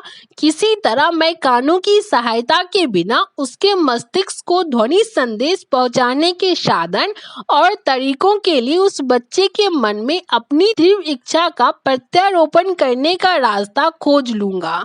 जितनी जल्दी बच्चा सहयोग करने लायक बड़ा होता, मैं उसके दिमाग को सुनने की तीव्र इच्छा से इस प्रकार पूरी तरह भर देता कि प्रकृति इसके अपने तरीकों द्वारा इसे भौतिक वास्तविकता में बदल देती। यह सारी सोच ने मेरे और मेरे मन में जगह बना ली, लेकिन मैंने इसके बारे में किसी से बात नहीं की। हर दिन मैं एक बेटे का मुख बाधिर होना स्वीकार नहीं करने की उस प्रतिज्ञा को दोहराता जो मैंने खुद से की थी। जैसे ही वह बड़ा हुआ और अपने चारों ओर की चीजों पर ध्यान देना शुरू किया, हमने देखा कि उसके पास थोड़ी मात्रा में सुनने की शक्ति है। जब वह उस उम्र में पहुंचा जहां बच्चे आमतौर पर बात करना शुरू कर देते हैं, उसने बात करने का कोई प्रयास नहीं किया, लेकिन हम उसके कार्यों से बता सकते थे कि वह थोड़ी थोड़ी कुछ आवाजें सुन सकता है। यही सब मैं जानना चाहता था। मैं आश्वस्त था कि यदि वह थोड़ा भी सुन सकता है तो वह शायद अधिक से अधिक सुनने की क्षमता का विकास कर सकता है। फिर ऐसा कुछ हुआ जिसने मुझे आशा दी। यह पूरी तरह से एक अनपेक्षित स्रोत से आया। हमने एक विक्ट्रोला खरीदा। जब बच्चे ने पहली बार संगीत सुना, वह परम आनंद में चला गया और तुरंत मशीन को हथिया लिया। जल्दी उसने उनमें से कुछ निश्चित रिकॉर्ड्स को अपनी पसंद प्रदर्शित की। टिप्पेरेरी का रास्ता लंबा है। एक अवसर पर विक्ट्रोला के सामने खड़े होकर डब्बे के किनारे को दांतों से जोर से पकड़कर उसने वह हिस्सा 2 घंटे तक बार बार बजाया। उसकी स्वयं बनाई गई आदत का महत्व हमें कई सालों तक यह स्पष्ट नहीं हो पाया था, क्योंकि हमने उस समय तक ध्वनि के अस्थिर चालन के सिद्धांत के बारे में कभी नहीं सुना था। उसके द्वारा विक्ट्रोला का प्रयोग करने के बाद मैंने पाया कि जब उसके कर्णमूल या मस्तिष्क के आधार पर मैं अपने होठों से स्पर्श करके बात करता था, वह मुझे काफी स्पष्ट रूप से सुन सकता था। इन खोजों ने मेरे अधिकार में वह आवश्यक माध्यम दे दिया जिसके द्वारा मैंने अपने बेटे की सुनने और बोलने की क्षमता के विकास में मदद करने के लिए अपनी तीव्र इच्छा को वास्तविकता में बदलना शुरू किया। उस समय तक वह कुछ निश्चित शब्दों को बोलने की कोशिश कर रहा था। यह दृष्टिकोण हिम्मत बढ़ाने से कोसों दूर था, लेकिन विश्वास द्वारा समर्पित इच्छा असंभव जैसा कोई शब्द नहीं जानती है। यह निर्धारित करने के बाद कि वह मेरी आवाज स्पष्ट रूप से सुन सकता है, मैंने सुनने और बोलने की इच्छा को तुरंत ही उसके दिमाग में भेजना शुरू कर दिया। मैंने जल्दी खोज लिया कि बच्चे को सोने के समय की कहानियों में मजा आता था, तो मैं उसमें आत्मनिर्भरता, कल्पना और सुनने और सम्मान रहने की एक गहरी इच्छा के विकास के लिए बनाई गई कहानियों के सृजन के लिए काम करने लगा। एक कहानी थी जिसे मैंने हर बार जब भी यह सुनाई कुछ नया और नाटकीय रंग देकर जोड़ दिया। इसका प्रारूप उसके दिमाग में यह विचार रोपित करने के लिए तैयार किया गया कि उसका दुख एक दायित्व नहीं बल्कि बहुत अधिक मूल्यवान एक परिसंपत्ति था। इस तथ्य के बावजूद कि सारा दर्शन जिसकी मैंने जांच की थी स्पष्ट रूप से संकेत दिया कि हर विपरीत परिस्थिति अपने साथ एक बराबर श्रेष्ठता की बीज लाती है, मुझे यह अवश्य ही स्वीकार करना चाहिए कि मुझे इसका जरा सा भी अंदाजा नहीं था कि यह दुख कभी एक बड़ी संपत्ति कैसे बन सकता है। हालांकि मैंने सोने के समय की कहानियों में दर्शन लपेटने का अपना अभ्यास जारी रखा, इस उम्मीद में कि वह समय आएगा जब वह कोई योजना बना लेगा जिसके द्वारा उसकी अक्षमता से किसी उपयोगी उद्देश्य को पूरा करवाया जा सकेगा। मुझे स्पष्ट रूप से कारण बताया गया था कि कानों और सुनने की प्राकृतिक क्षमता की कमी की कोई पर्याप्त प्रतिपूर्ति नहीं थी। विश्वास द्वारा समर्थित इच्छा ने कारण को एक तरफ धकेल दिया और मुझे जारी रखने के लिए प्रेरित किया। मैं जैसे ही पीछे मुड़कर अनुभव का विश्लेषण करता हूँ, तो अब मैं देख सकता हूँ कि मुझसे मेरी बेटी की आस्था का आश्चर्यजनक परिणाम के साथ बहुत गहरा संबंध था। मैंने उसको जो भी बताया उस पर उसने कोई सवाल नहीं किया। मैंने उस पर यह विचार थोप दिया कि उसके पास अपने बड़े भाई की तुलना में एक विशिष्ट बढ़त है और यह बढ़त कई मायनों में खुद को दर्शाएगी। उदाहरण के लिए स्कूल में शिक्षक जब देखेंगे कि उसके कान नहीं हैं, तो इस कारण से वे उसका विशेष ध्यान रखेंगे और उससे असाधारण दयालुता के साथ व्यवहार करेंगे, जो वे हमेशा करते हैं। उसकी माँ ने शिक्षकों से बात करके और उनके साथ बच्चों पर आवश्यक अतिरिक्त ध्यान देने की व्यवस्था करके यह सब देखा है। मैंने उसे यह विचार भी दिया कि जब वह अखबारों को बेचने लायक बड़ा बन जाएगा, उसका बड़ा भाई पहले से ही एक अखबार का व्यापारी बन गया था, तब उसके पास अपने भाई पर बड़ी बढ़त होगी। इस वजह से कि लोग देख सकेंगे कि इस तथ्य के बावजूद कि उसके कान नहीं थे, वह एक उज्जवल मेहनती लड़का था, वे उसे उसके सम्मान के लिए अतिरिक्त पैसा का भुगतान करेंगे। हम देख सकते थे कि धीरे धीरे बच्चे की सुनने की क्षमता में सुधार हो रहा है। इसके अलावा अपने दुख के कारण उसके पास स्वयं के प्रति सजग होने की थोड़ी सी भी प्रवृत्ति नहीं थी। जब वह 7 साल का था तो उसने पहली बार यह सबूत दिया कि उसके दिमाग की सर्विसिंग का हमारा तरीका सफल हो रहा था। कई महीनों तक उसने समाचार पत्रों की बिक्री के विशेषाधिकार के लिए विनती की, लेकिन उसकी मां अपनी सहमति नहीं देती थी। उसे डर था कि उसके बहरेपन ने उसके लिए अकेले सड़क पर जाना असुरक्षित बना दिया था। अंत में उसने मामला अपने खुद के हाथों में ले लिया। एक दोपहर जब उसे नौकरों के साथ घर पर छोड़ दिया गया था, वह रसोई घर की खिड़की पर चढ़ा, हाथ पैरों के सहारे जमीन पर गया और अपने आप निकल पड़ा। उसने पड़ोस की मोची से कार्य पूंजी के लिए 6 सेंट उधार लिए, इसे अखबारों में निवेश किया, बेचा, पुनर्निवेश किया और देर शाम तक दोहराता रहा। शेष निकालने और अपने बैंकर से उधार लिए गए 6 सेंट वापस करने के बाद उसे 42 सेंट का शुद्ध लाभ हुआ था। जब उस रात हम घर आए तो हमने उसे अपने हाथ में कसकर पैसा पकड़े अपने बिस्तर में सोते हुए पाया।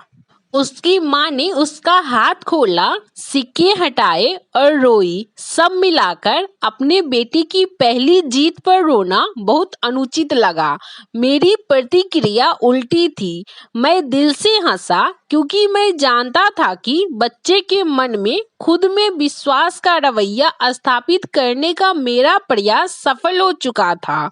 उसकी माँ ने देखा, अपने पहले व्यापार उद्यम में एक छोटा सा बहरा लड़का जो सड़कों पर बाहर चला गया, पैसा कमाने के लिए अपने जीवन को खतरे में डाल दिया। मैंने एक बहादुर, महत्वाकांक्षी, आत्मनिर्भर छोटे व्यापारी को देखा जिसकी स्वयं में प्रतिष्ठा 100% बढ़ गई थी, क्योंकि उसने स्वयं की पहल पर व्यापार किया था और जीत हासिल की थी।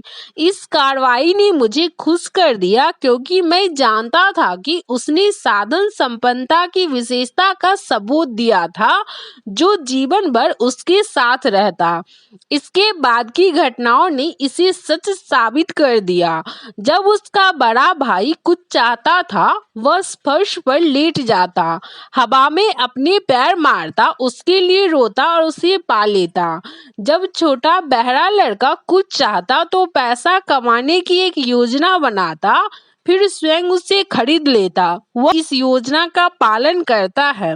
सच में मेरे अपने ही बेटे ने मुझे सिखाया है कि अक्षमता को प्रारंभिक प्रयासों में परिवर्तित किया जा सकता है, जिस पर वे कुछ योग्य लक्ष्य की ओर चढ़ाई कर सकते हैं, जब तक वे बाधाओं के रूप में स्वीकार नहीं किए जाते और बहानों के रूप में उपयोग जाते हैं। छोटा बहरा लड़का सिवाय उनके पास से जोर से चिल्लाने के अपने शिक्षकों को सुन पाने में सक्षम हुए बना कक्षाओं, उच्च विद्यालय और कॉलेजों से गुजरा। वह बाधिरों के स्कूल नहीं गया। हम उसे संकेत भाषा सीखने की अनुमति नहीं देते थे। हम दृढ़ थे कि वह एक सम्मान जीवन जिए और सम्मान बच्चों के साथ मिले, और हम उस निर्णय का समर्थन करते रहे। हालांकि स्कूल अधिकारियों के साथ हमें कई गर्म बहसों की कीमत चुकानी पड़ी। जब वह हाई स्कूल में था, उसने एक विद्युतीय श्रवण सहायता यंत्र प्रयोग करने की कोशिश की, लेकिन यह उसके किसी काम का नहीं था। जो हम विश्वास करते थे कि एक स्थिति के कारण था, जिसका खुलासा डॉक्टर जे गॉर्डन विल्सन ने तब किया जब बच्चा 6 साल का था और उन्होंने बच्चे के सिर के एक तरफ का ऑपरेशन किया था और पाया कि प्राकृतिक सुनवाई के उपकरण का कोई संकेत नहीं था। कॉलेज में अपने अंतिम सप्ताह के दौरान ऑपरेशन के 18 साल बाद कुछ हुआ जो उनके जीवन का सबसे महत्वपूर्ण मोड़ बना। मात्र एक मौका प्रतीत होने वाली चीज के माध्यम से उसने एक अन्य विद्युतीय श्रवण सहायता यंत्र हासिल किया जो उसके पास परीक्षण के तौर पर भेजा गया था। इसी तरह के एक उपकरण के साथ अपनी निराशा के कारण वह इसके परीक्षण के बारे में सुस्त था। अंत में उसने यंत्र उठाया और लगभग लापरवाही से अपने सिर पर रखा, बैटरी जोड़ी और देखो, जादू के एक ही झटके से मानो सम्मान सुनने की उसकी आजीवन की इच्छा एक वास्तविक बन गई। अपने जीवन में पहली बार उसने व्यवहारिक रूप से साथी सम्मान सुनने वाले किसी भी व्यक्ति के रूप में सुना। ईश्वर अपने चमत्कारों का प्रदर्शन करने रहस्यमय तरीकों से चला आता है। उस बदलती हुई दुनिया के कारण अत्यंत खुश होकर जो उसके श्रवण यंत्र के माध्यम से उसके पास लाई गई थी, वह टेलीफोन की तरफ दौड़ा, माँ को फोन किया और अच्छी तरह से उसकी आवाज सुनी। अगले दिन उसने अपने जीवन में पहली बार कक्षा में स्पष्ट रूप से अपने प्रोफेसरों की आवाज सुनी। इससे पहले वह केवल उन्हें तब सुन सकता था जब वे कम दूरी से चिल्लाते थे। उसने रेडियो सुना, उसने बात करते चित्रों को सुना। अपने जीवन में पहली बार उनकी जोर जोर से बात करने की आवश्यकता के बिना वह अन्य लोगों के साथ स्वतंत्र रूप से बातचीत कर सकता था। सच में उसने एक बदली हुई दुनिया हासिल कर ली थी। हमने प्रकृति की त्रुटि को स्वीकार करने से मना कर दिया था और लगातार इच्छा से मात्र उपलब्ध व्यवहारिक साधनों के माध्यम से हमने प्रकृति को वह त्रुटि सही करने के लिए प्रवृत्त किया था। इच्छा ने लाभांश का भुगतान करना शुरू कर दिया था, लेकिन जीत अभी तक पूरी नहीं हुई थी। लड़कों को अभी भी अपनी अक्षमता को एक बराबर गुण में परिवर्तित करने के लिए एक निश्चित और व्यवहारिक तरीका खोजना था। शायद ही पहले से ही प्राप्त हो चुकी चीज के महत्व का एहसास करके, लेकिन अपनी नई खोजी आवाज की दुनिया की खुशी के नशे में धुत हो उत्साह से अपने अनुभव का वर्णन करते हुए उसने श्रवण यंत्र के निर्माता को एक पत्र लिखा। उसके पत्र में किसी बात ने, जो शायद पंक्तियों में नहीं लिखी गई थी पर उनके पीछे छिपी हुई थी, कंपनी को उसे न्यूयॉर्क आमंत्रित करने को विवश किया। जब वह पहुंचा तो उसे कारखानों में ले जाया गया और मुख्य अभियंता के साथ बात करते समय अपनी बदली हुई दुनिया के बारे में बताते हुए एक विचार या एक प्रेरणा जो चाहे कहे उसके दिमाग में कौन थी। यह इस विचार का आवेग था जिसने उसके दुख को एक खूबी में परिवर्तित कर दिया, जिससे आने वाले समय में हजारों को पैसे और खुशी दोनों में लाभांश का भुगतान करना निर्धारित था। उस विचार के आवेग का तात्पर्य यह था, यह उसके साथ हुआ कि वह लाखों लोगों की जो सुनने के उपकरणों के लाभ के बिना जीवन गुजारते हैं मदद कर सके। यदि वह उन्हें अपनी बदलती हुई दुनिया की कहानी बताने का एक रास्ता खोज सके, वह उसी समय अपने शेष जीवन को बाकी लोगों को उपयोगी सेवा प्रदान करने के लिए समर्पित करने के निर्णय पर पहुंच गया। पूरे 1 महीने तक उसने गहन अनुसंधान किया, जिसके दौरान उसने श्रवण यंत्र निर्माता की पूरी विपणन प्रणाली का विश्लेषण किया और अपनी नई खोजी गई बदलती हुई दुनिया पूरी दुनिया के श्रवण बाधितों के साथ साझा करने के प्रयोजन से उन लोगों के साथ संवाद स्थापित करने के तरीके और साधन बनाए। जब यह पूरा हो गया था तो उसने अपने निष्कर्षों पर आधारित 2 साल की लिखित योजना प्रस्तुत की। जब उसने योजना कंपनी के सामने प्रस्तुत की तो उसे अपनी महत्वाकांक्षा पूरी करने के उद्देश्य से तुरंत ही एक पद दे दिया गया था। जब वह काम करने गया तब उसका सपना बहुत छोटा सा था, हजारों बहरों लोगों के लिए आशा और व्यवहारिक राहत लाना उसकी किस्मत में लिखा था, जो उसकी मदद के बिना हमेशा के लिए गूंगे बहरे रहकर बर्बाद हो गए होते। अपने श्रवण यंत्र के निर्माता के साथ जुड़ने के कुछ ही समय बाद उसने अपनी कंपनी द्वारा आयोजित की गई गूंगे बहरे को सुनने और बात करने में शिक्षण के उद्देश्य के लिए एक कक्षा में भाग लेने के लिए मुझे आमंत्रित किया। मैंने शिक्षा के ऐसे एक रूप के बारे में नहीं सुना था, इसलिए मैंने कक्षा का दौरा किया। इस उलझन में लेकिन उम्मीद के साथ कि मेरा समय पूरी तरह से बर्बाद नहीं होगा, यहाँ मैंने एक प्रदर्शन देखा जिसे मुझे उस कार्य की एक विस्तृत दृष्टि दी जिसे मैंने अपने बेटे के मन में समान रूप से सुनने की इच्छा जगाने और जिंदा रखने के लिए किया था। मैंने गूंगों बहरों को उसी आत्म अनुप्रयोग के माध्यम से वास्तव में सुनना और बात करना सिखाया जाता हुआ देखा, जिसका मैंने 20 से अधिक वर्ष पहले अपने बेटे को गूंगे बहरेपन से बचाने में इस्तेमाल किया था। इस प्रकार भाग के पहिए के कुछ अजीब मोड़ के माध्यम से मेरे बेटे वेलियर और मेरी किस्मत में अभी तक अजन्मे लोगों के गूंगे बहरेपन को सही करने में सहायता करने की नियत कर दिया गया है। जहाँ तक मुझे पता है केवल हम ही वे जीवित इंसान हैं जिन्होंने यह तथ्य निश्चित रूप से स्थापित किया है कि इस बीमारी से पीड़ित लोगों का गूंगा बहरापन समान जीवन बहाल करने की हद तक सुधारा जा सकता है।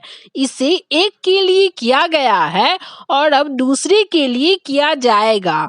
मेरे मन में कोई शक नहीं है कि बेलियर जीवन भर एक मूक बधिर ही रह गया होता यदि उसकी माँ और मैं उसके मन को उस तरह ढालने में कामयाब नहीं किए होते जैसा हमने किया था। उसके जन्म के समय देखभाल करने वाले डॉक्टर ने गोपनीय रूप से हमें बताया था कि बच्चा कभी भी सुन या बोल नहीं सकेगा। कुछ हफ्ते पहले इस तरह के मामलों पर एक प्रख्यात विशेषज्ञ डॉक्टर इरविंग वुडहिस ने वेलियर की बहुत अच्छी तरह से जांच की थी। जब उन्होंने जाना कि मेरा बेटा अब कितनी अच्छी तरह से सुनता और बोलता है तो वे बहुत चकित हुए थे और कहा कि उनके परीक्षणों ने संकेत दिया था। सैद्धांतिक रूप से बच्चा सुनने के लिए बिल्कुल भी सक्षम नहीं होना चाहिए, लेकिन बालक सुनता है। एक्सरे तस्वीरों में दिख रहे इस तथ्य के बावजूद कि उसकी खोपड़ी में वह छेद नहीं है जहां से उसके कान मस्तिष्क से जुड़े होने चाहिए। जब मैंने उसके दिमाग में सुनने, बात करने और एक समान व्यक्ति की तरह रहने की इच्छा को रोपा था तो उस आवेग के साथ कुछ अनजाने प्रभाव उत्पन्न हुए जिसने प्रकृति को उसके मस्तिष्क और बाहरी दुनिया के बीच सेतु निर्माण बढ़ने और मौन की खाई को जोड़ने के लिए कुछ ऐसे तरीके से प्रेरित किया जिसकी व्याख्या करने में उत्कट चिकित्सा विशेषज्ञ भी सक्षम नहीं है। प्रकृति इस चमत्कार का प्रदर्शन कैसे करती है, इसका यहाँ तक अनुमान लगाना भी मेरे लिए अपवित्रीकरण होगा। इस अजनबी अनुभव से मैंने जो ग्रहण किया उसका जितना विनम्र भाग मैं जानता हूँ, अगर उसे दुनिया को बताने को मैंने उपेक्षित किया तो यह अक्षम्य होगा। अपना विश्वास बताना मेरा कर्तव्य और एक भाग्य की बात है जो बिना कारण नहीं था कि उस व्यक्ति के लिए कुछ भी असंभव नहीं है जो चिर अस्थायी विश्वास के साथ इच्छा के पीछे खड़ा है। वास्तव में एक ज्वलंत इच्छा अपने को बड़े ही कुटिल तरीके से अपने भौतिक समतुल में परिवर्तित कर लेती है। बेलियर की इच्छा सम्मान श्रवण शक्ति की थी, अब उसके पास यह है। वह एक ऐसी विकलांगता लेकर पैदा हुआ था जो किसी कम परिभाषित इच्छा वाले को बड़ी आसानी से भीख मांगने का कटोरा लेकर सड़क पर भेज सकती थी। वही विकलांगता अब उसे पर्याप्त वित्तीय मदद पर उसके शेष जीवन भर उपयोगी रोजगार देने में माध्यम के रूप में सेवा करने का वादा करती है, जिसके द्वारा वह लाखों बहरे लोगों के लिए भी उपयोगी सेवा प्रस्तुत करेगा। जब वह एक बच्चा था, उसे यह विश्वास दिलाने के द्वारा कि उसका दुख एक महान परिसंपत्ति बन जाएगा जिसे वह भुना सकता है, मैंने उसके मन में एक छोटा सफेद झूठ रोप दिया जिसने अपने आप को उचित ठहराया है। वास्तव में वहाँ कुछ भी सही या गलत नहीं है जिसे विश्वास साथ में ज्वलंत इच्छा वो वास्तविकता नहीं बना सकते। ये गुण हर किसी को मुफ्त में उपलब्ध है। उन पुरुषों और महिलाओं के साथ जिनकी व्यक्तिगत समस्या थी पेश आने में अपने पूरे अनुभव में मैंने एक भी ऐसा मामला कभी नहीं संभाला जो अधिक निश्चित रूप से इच्छा की शक्ति को दर्शाता हो। लेकिन कभी कभी उन विषयों की लेखन की गलती कर जाते हैं जिनका उन्हें सतही या बहुत ही प्रारंभिक ज्ञान होता है। यह मेरा सौभाग्य रहा है कि मुझे इच्छा की शक्ति की सर्दिता का अपने ही बेटे के दुख के माध्यम से प्रशिक्षण का अवसर प्राप्त हुआ है। शायद यह दैवीय संजोग ही था कि यह अनुभव मुझे इस रूप में प्राप्त हुआ। जब इच्छा को परीक्षण के लिए रखा जाता है तब क्या होता है, इसके एक उदाहरण के रूप में पेश करने के लिए निश्चित रूप से उसकी तुलना में कोई भी बेहतर तरीके से तैयार नहीं था। यदि प्रकृति माँ की इच्छा के सामने झुकती है, क्या यह तर्कसंगत है कि लोग मात्र ही एक ज्वलंत इच्छा को हरा सकते हैं? मानव मन की शक्ति अजीब और सहज है। हम उस पद्धति को समझ नहीं पाते जिसके द्वारा यह अपनी पहुंच के भीतर हर परिस्थिति, हर व्यक्ति, हर भौतिक वस्तु का उपयोग इच्छा को अपने भौतिक समकक्ष में बदलने के लिए एक साधन के रूप में करती है। शायद विज्ञान भविष्य में इस रहस्य को उजागर करेगा। मैंने अपने बेटे के मन में उसी तरह सुनने और बात करने की इच्छा को रोपा जैसे कोई भी सम्मान व्यक्ति सुनता है और बोलता है। वह इच्छा अब एक वास्तविकता बन चुकी है। मैंने उसके दिमाग में उसकी सबसे बड़ी बाधा को उसकी सबसे बड़ी संपत्ति में परिवर्तित करने की इच्छा बोई। वह इच्छा मूर्तिमान हो गई है। काम करने का वह ढंग जिसके द्वारा यह अद्भुत परिणाम प्राप्त किया गया था, वर्णन करना मुश्किल नहीं है। इसमें 3 बहुत स्पष्ट तथ्य शामिल हैं। पहला, मैंने सम्मान श्रवण क्षमता की इच्छा के साथ आस्था को मिश्रित किया जिसे मैंने अपने बेटे को दे दिया। दूसरा, मैंने उपलब्ध हर कल्पनीय तरीके से लगातार सतत प्रयास के माध्यम से वर्षों की अवधि में अपनी इच्छा उसे भेजी। तीसरा, उसने मुझ पर विश्वास किया। जैसे ही यह अध्याय पूरा होने जा रहा था, मैडम सुमान हेंग की मौत की खबर आई थी। समाचार प्रेषण में एक छोटा सा अनुच्छेद इस असामान्य महिला की एक गायिका के रूप में शानदार सफलता का संकेत देता है। मैंने अनुच्छेद को उद्धृत किया है क्योंकि इसमें जो संकेत नहीं थे वह इच्छा के अलावा अन्य कुछ भी नहीं है। अपनी शुरुआती कैरियर में मैडम सुमान हेग ने वियना कोर्ट ओपेरा के निर्देशक से उनके द्वारा अपनी आवाज का परीक्षण कराने के लिए मुलाकात की थी, लेकिन उन्होंने यह परीक्षण नहीं किया। भद्दे और खराब कपड़े पहने लड़की पर एक नजर डालने के बाद उन्होंने कहा, कोई बहुत धीरे से नहीं, इस तरह के चेहरे के साथ और बिल्कुल ही बिना किसी व्यक्तित्व के ओपेरा में सफल होने की आप कभी उम्मीद कैसे कर सकती हैं? मेरे अच्छे बच्चे, यह विचार छोड़ दो, एक सिलाई मशीन खरीदो और काम पर जाओ। आप कभी एक गायक नहीं बन सकते, कभी नहीं। एक लंबा समय है वियना कोट ओपेरा के निर्देशक गायन की तकनीक के बारे में ज्यादा जानते थे, इच्छा की शक्ति के बारे में।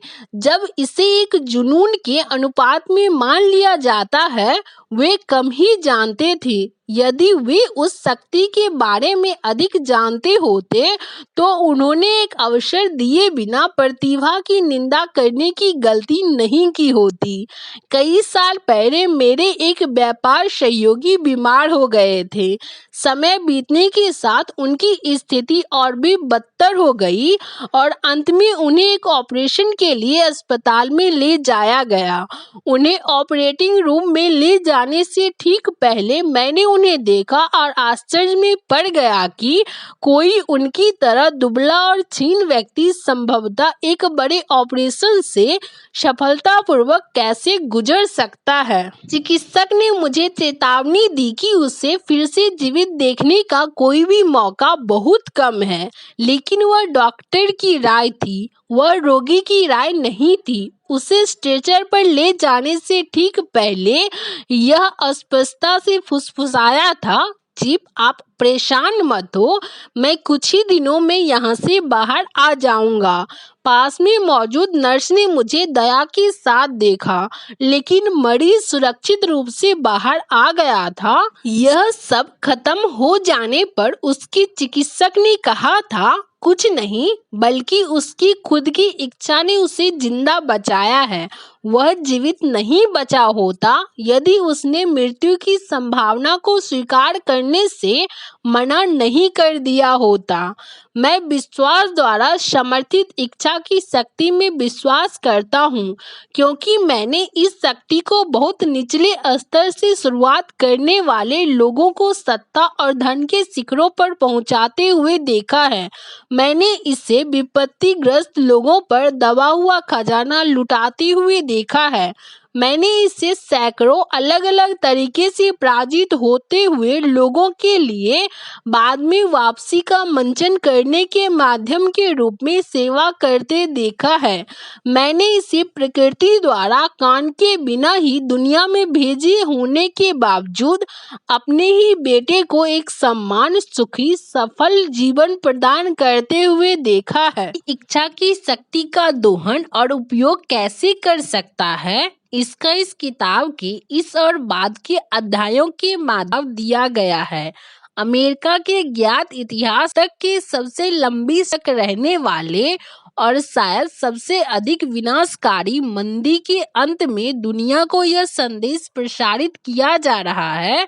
यह अनुमान करना उचित है कि यह संदेश कई ऐसे लोगों में आ सकता है जो लोग मंदी की मार से घायल हो गए हैं। वे लोग जिन्होंने अपना भविष्य गंवा दिया है, दूसरे अन्य लोगों जिन्होंने अपने पदों को खो दिया है, और बड़ी संख्या में वे लोग जिन्हें अपनी योजनाओं का पुनर्निर्माण करना और एक वापसी का मंचन चाहिए। इन सभी को मैं यह सोच संप्रेषित करना चाहता हूँ कि सभी उपलब्धियाँ, उनकी प्रकृति या उनका उद्देश्य चाहे कुछ भी हो सकते हैं, कुछ निश्चित वस्तुओं की एक तीव्र ज्वलंत इच्छा के साथ शुरू होती है। मानसिक रसायन शास्त्र के कुछ अज्ञात और शक्तिशाली सिद्धांत के माध्यम से, जिसका उसने कभी खुलासा नहीं किया है, प्रकृति वह कुछ मजबूत इच्छा के आवेग में लपेटती है जो असंभव जैसे किसी शब्द को नहीं पहचानती है और विफलता जैसी किसी वास्तविकता को स्वीकार नहीं करती है। आप इस वीडियो में नेपोलियन हिल के द्वारा लिखी गई पुस्तक थिंक एंड ग्रो रिच के पहला और दूसरे अध्याय को सुने हैं। अगले वीडियो में आप तीसरे अध्याय से सुनेंगे। यदि आपको किसी और भी बुक का ऑडियो बुक सुनना है तो आप कमेंट बॉक्स में कमेंट करें। वीडियो पसंद आए तो लाइक शेयर एंड सब्सक्राइब करें।